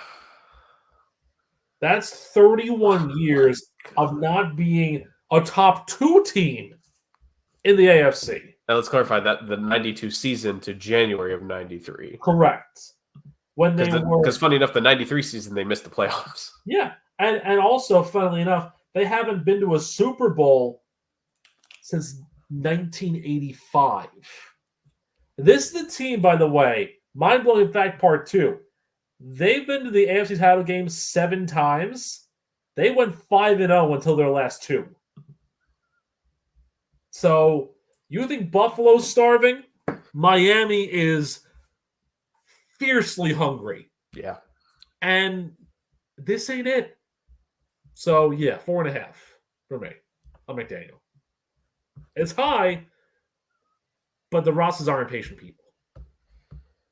Yeah, fair. I have it as a 3. I think if there is a exception to the impatient part, I think it would be this coach, and I think they would get one more year. And I think 2025, kind of like you mentioned with one of the guys previously, that next year is more the year. I think probably next year is more the year with McDaniel. I think he's still got enough goodwill there. And I also think there's just so many that hand of God type thing. Because we mentioned it with the injuries, at the end of the day, I think again, this is ironic because between McDaniel and Shanahan, the similarities between them, he doesn't have a mobile quarterback on this roster. Like the Tua is not supposed to run as a first, second, or third option on the play. It's literally the final thing just to make sure you don't lose yardage. It just so happened that it happened, but again, it's not on him to teach this guy how to freaking slide properly. But again, to your point too, it isn't his first option or second or third. You're right, but when Reek is hurt, when Waddle's hurt, when Mostert's hurt, what are his options? You know, Jeff Wilson, Yeah. Owen and Luke's long lost brother. Come on now. Look. If there's one thing that has shown itself, it's that the Shanahan tree knows how to run the football. Like these guys can do it. Like A-Chain, like the running game can do damage in Miami. Just the passing game needs to be there. All right. So that was this year's edition of the NFL head coach hot seat-o-meter. Phenomenal to say the very least. It got hot in there on a couple of those selections, Rick, but we have completed the tasks. Let's go back. Let's cool down to the nice background. Let's relax. Let's have a nice decompressing end to the show here. Let's go to the hashtag SAOC pick challenge now. Of course, Justin missed this episode, so we made our picks beforehand. For jokes, part of the suspension should have been we made his picks for him, but no, in actuality, we made the picks beforehand. Rick is going to list the picks out to you guys right now, just for a quick briefing. 1 through 4 scale on the points, 4 being the most confident, 1 being least confident. We must all pick at least one upset pick. The upset pick must be the lowest eligible one with our 2-pointer. If we pick a tie, it can be used with only on the 4-pointer, but it gets upgraded to 5. And all of our lines that we base our favorites on are brought to us by our friends at ESPN Bet. I was hoping Justin's disembodied voice would come in out of nowhere. We really should have gotten that voice. You should record that and then just play that as like a random audio clip there at some point. Yeah, we'll add that in the future. But yeah, so that being said, Podfather, please. Yeah, well, we all had a pretty good week. It's just, I'm still so far behind that it really doesn't matter how good my weeks are anymore. So, Jurg, you had a 9-point week last week. Your loss was Baltimore because, Jameis Winston had the Jameis Winston all over that. So you're at 60, leading the way. Justin also had a 9-point week. It was just Tampa that fell for him. He's at 54. I lost my 2 and my 1 because I will never bet on Jacksonville again. And Chicago was just unfortunate. I mean, we didn't talk about it, but what a game. What a Hail Mary at the end of that game with Washington. Yeah. It was such a throw. Maybe, don't bat the ball in the air next time, Stevenson. Just saying. Yeah. Well, also pay attention to the play the full time. Exactly.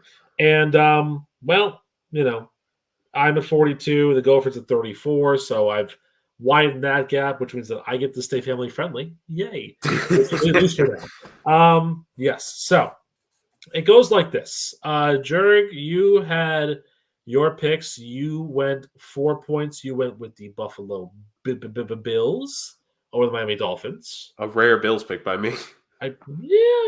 You haven't done that in a while. Yep. Your 3-pointer was the Cincinnati Bengals against the Las Vegas Raiders, which, obvious. It should. Yep. Your 2-point upset pick, because heaven forbid you actually pick the Titans in a game, which you'll never do ever again. Never. Was picking the Patriots over the Titans, which, okay, good on you. And then your 1-pointer was your boy, future Ring of Honor candidate, Geno Smith, and the Seattle Seahawks over the Rams. Also, they got to turn it around, man. Also, according to ESPN, an upset now. I don't know if that line shifted a little bit, but the Rams... It definitely had to. I think the Seahawks were a very brief favorite before that. Rams are a 1-point favorite now, and probably because of the news of Kupp or Nakua. I think Nakua is back. So that might have swung the pendulum in that direction, but, whatever. That's what it is. Justin went for the Sunday night game, partially because he's going to be able to, watch the games on Sunday night instead of, during the day on Sunday because, work. So he picked Minnesota over Indy at 4. He went Eagles over Jags at 3, which come on. Upset pick of an interesting variety here. Green Bay over Detroit at 2. The battle for first place in the NFC North. He goes with the hometown Packers. And then just to be a cheeky little gumdrop, he went with the Chiefs over the Bucks at 1 point for them to go 8-0 on the season. La-di frickin' da, as it was. I went a little funky. I did Baltimore as my 4-pointer over Denver. Biggest spread, but I also believe that the Broncos have a lot of goodwill, and this is going to be their come down to earth moment. I mean, I know Lamar Jackson's kind of been hit or miss in the practice this week, but how are the Broncos 5-3, man? How are they 5-3? I don't know. I don't understand it. I don't understand it. I think I went upsets the rest of the way through.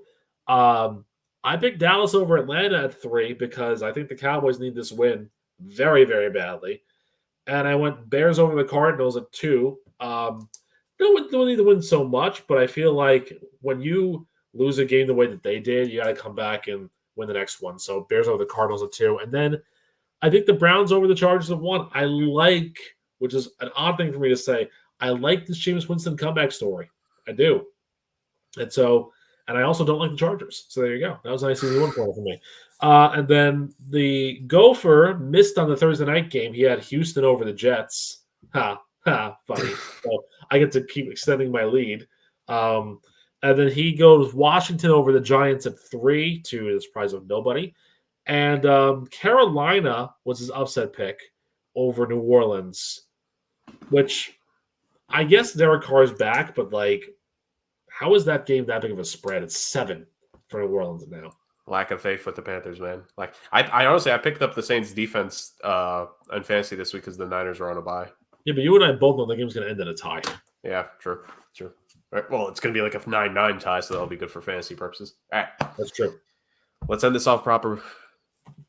A nice rostrum podium to finish the night off, to send the people into this glorious weekend. Okay. That sounds like a good thing to do. Let's go this way. Number 3 on the list. I want to call out a company in South America called Rota Aventura. Because one of their big draws that they have is it seems like it's a nice little romantic idea, but it's kind of stupid in a way. So they're a company based in Brazil, and they offer something that is called a picnic on the waterfall. So basically, you can sign up for this lunch, dinner, excursion, or whatever, and have a picnic with people that you love on a waterfall in Brazil. Except it's not technically on the waterfall, it's over the waterfall because the picnic table is suspended in midair over the waterfall while you're there sitting on the table eating, and harnessed up. Who wants to do that? First of all, if I got to eat a picnic over the waterfall, it better be a damn good picnic. And I get it. Brazilian steakhouses have a lot of good food and a lot of good meat, and they keep bringing it to you. But I feel like it's a little harder for the waiter to bring you your Brazilian chimichurri steak when he has to traverse over the edge of a 290-foot waterfall to serve it to you. If he even does that. And so if you bring me, endives, I'm going to throw you over the waterfall if you do that. It's ridiculous. Come on now. Number 2 on my list. So it's 10:36 at night when we're filming this and recording this and airing this live to you people. Jurg and I have been up for a considerable amount of time. I've been up since 5 o'clock in the morning. I had work and I had to take the dog to daycare. So Sienna went and saw her friends, so I had to do that early. And Jurg was probably doing his 95th Remy of a Winnipeg Jets game or, whatever the case is, whatever he does for work. No, he's a transponster in the words of Chandler Bing. So we're tired. We have a right to be tired. I see where you're going now. Anthony Richardson, you do not have a right to say that you're tired. Your job is to run with the football or throw the football. Your job is to be a quarterback, and you can't even do that right and proper. You're about as good of a quarterback as Walter Mondale was as a presidential candidate. Won 1 state. That's it. I mean, there was one point last week where you were 2 of 15 from passing.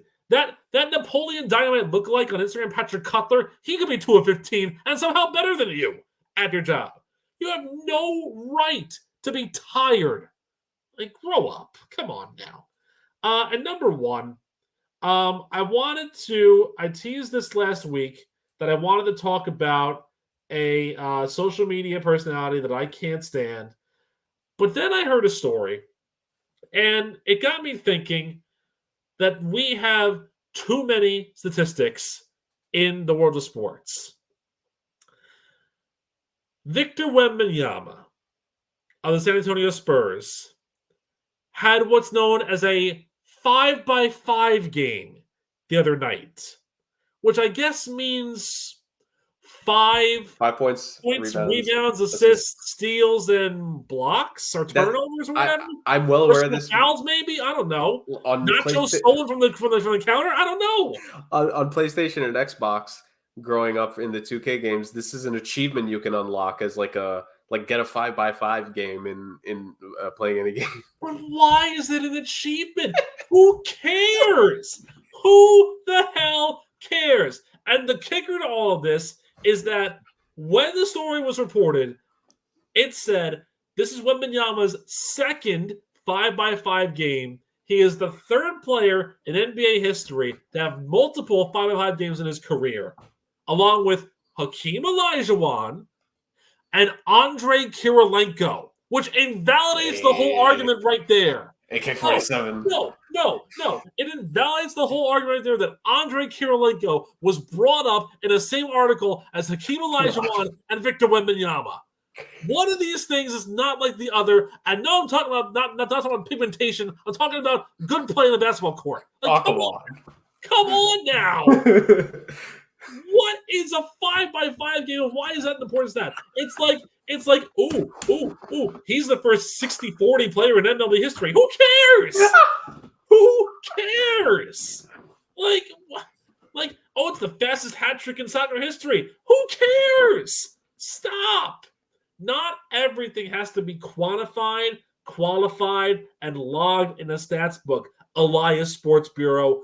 Nobody cares if it's the fastest challenge ever recorded in an NFL game on a Monday night when the weather is 72 degrees and it's sunny with a 9-mile-an-hour wind in the Northeast. Nobody gives a damn. Nobody cares. So stop. Like, enough. Please. If you're going to be a nerd, go play Dungeons & Dragons instead. Stop making my sports all about numbers and analytics. This goes for you, Aaron Boone. Stop with the analytics and numbers. You're a terrible manager who deserves to be fired because you can't manage with your gut. You have to hide behind an accounting screen. QuickBooks my behind, Aaron Boone. I'm not even a Yankees fan, but still, I'm just disgusted by that display. Props to us for not mentioning that game this entire time. I mean, we had a lot of things to talk about, too. That's true. Big Justice, you're next. Ladies and gents, thank you for joining us on what I think was honestly an electric episode of the Sports Agents of Chaos podcast. The head coach hot seat meter did our thing. We'll see where these coaches head on towards in the rest of this season and see how many of them are still going to be on their teams by season's end or at the start of the offseason. Deontay Johnson was traded at NFL trade deadline coming up. We're definitely going to be talking about that next week. I teased it during the episode where our midseason awards probably going to come up in the next week or two. We just need to hunker down and decide what we want to do it, but that's going to come up. Well, we always love doing that. And yeah, it's going to be good fun this season. The season is about to shift into its real second gear here. I think midway point, first month is slow. Second month we pick it up. We're really going to hit a real gear here, and we're going to start to be able to separate more contenders and pretenders, and we could see some teams go on a run. It's a very exciting time, to say the very least. And the Big Challenge, it's going to keep on going. Well, for all intents and purposes, we've all been pretty good the last couple of weeks. We're a couple weeks away. There could be some really, this could get close. I'm not counting you out, Rick. I think you still have a shot here. So it should be a fun season for the rest of 2024, and we're here to cover it on a weekly basis every single time. Yes, he pulls out his trophy. I pull out mine. Look, yes, the champs were here. We want to say thank you to all of you for joining us on this one. We know the uploading schedule and the live shows have been a little bit wonky. We apologize. It's so much nicer when our schedules do match up, but it's getting rarer and rarer these days. But hey, like I've said, it doesn't matter what day, what time, we're going to bring you a show because we love to do this. We love to talk football, and we love to let you all know what our thoughts are. So we'll see you guys the next time the show airs live. Thank you, you beautiful people, and have a good night.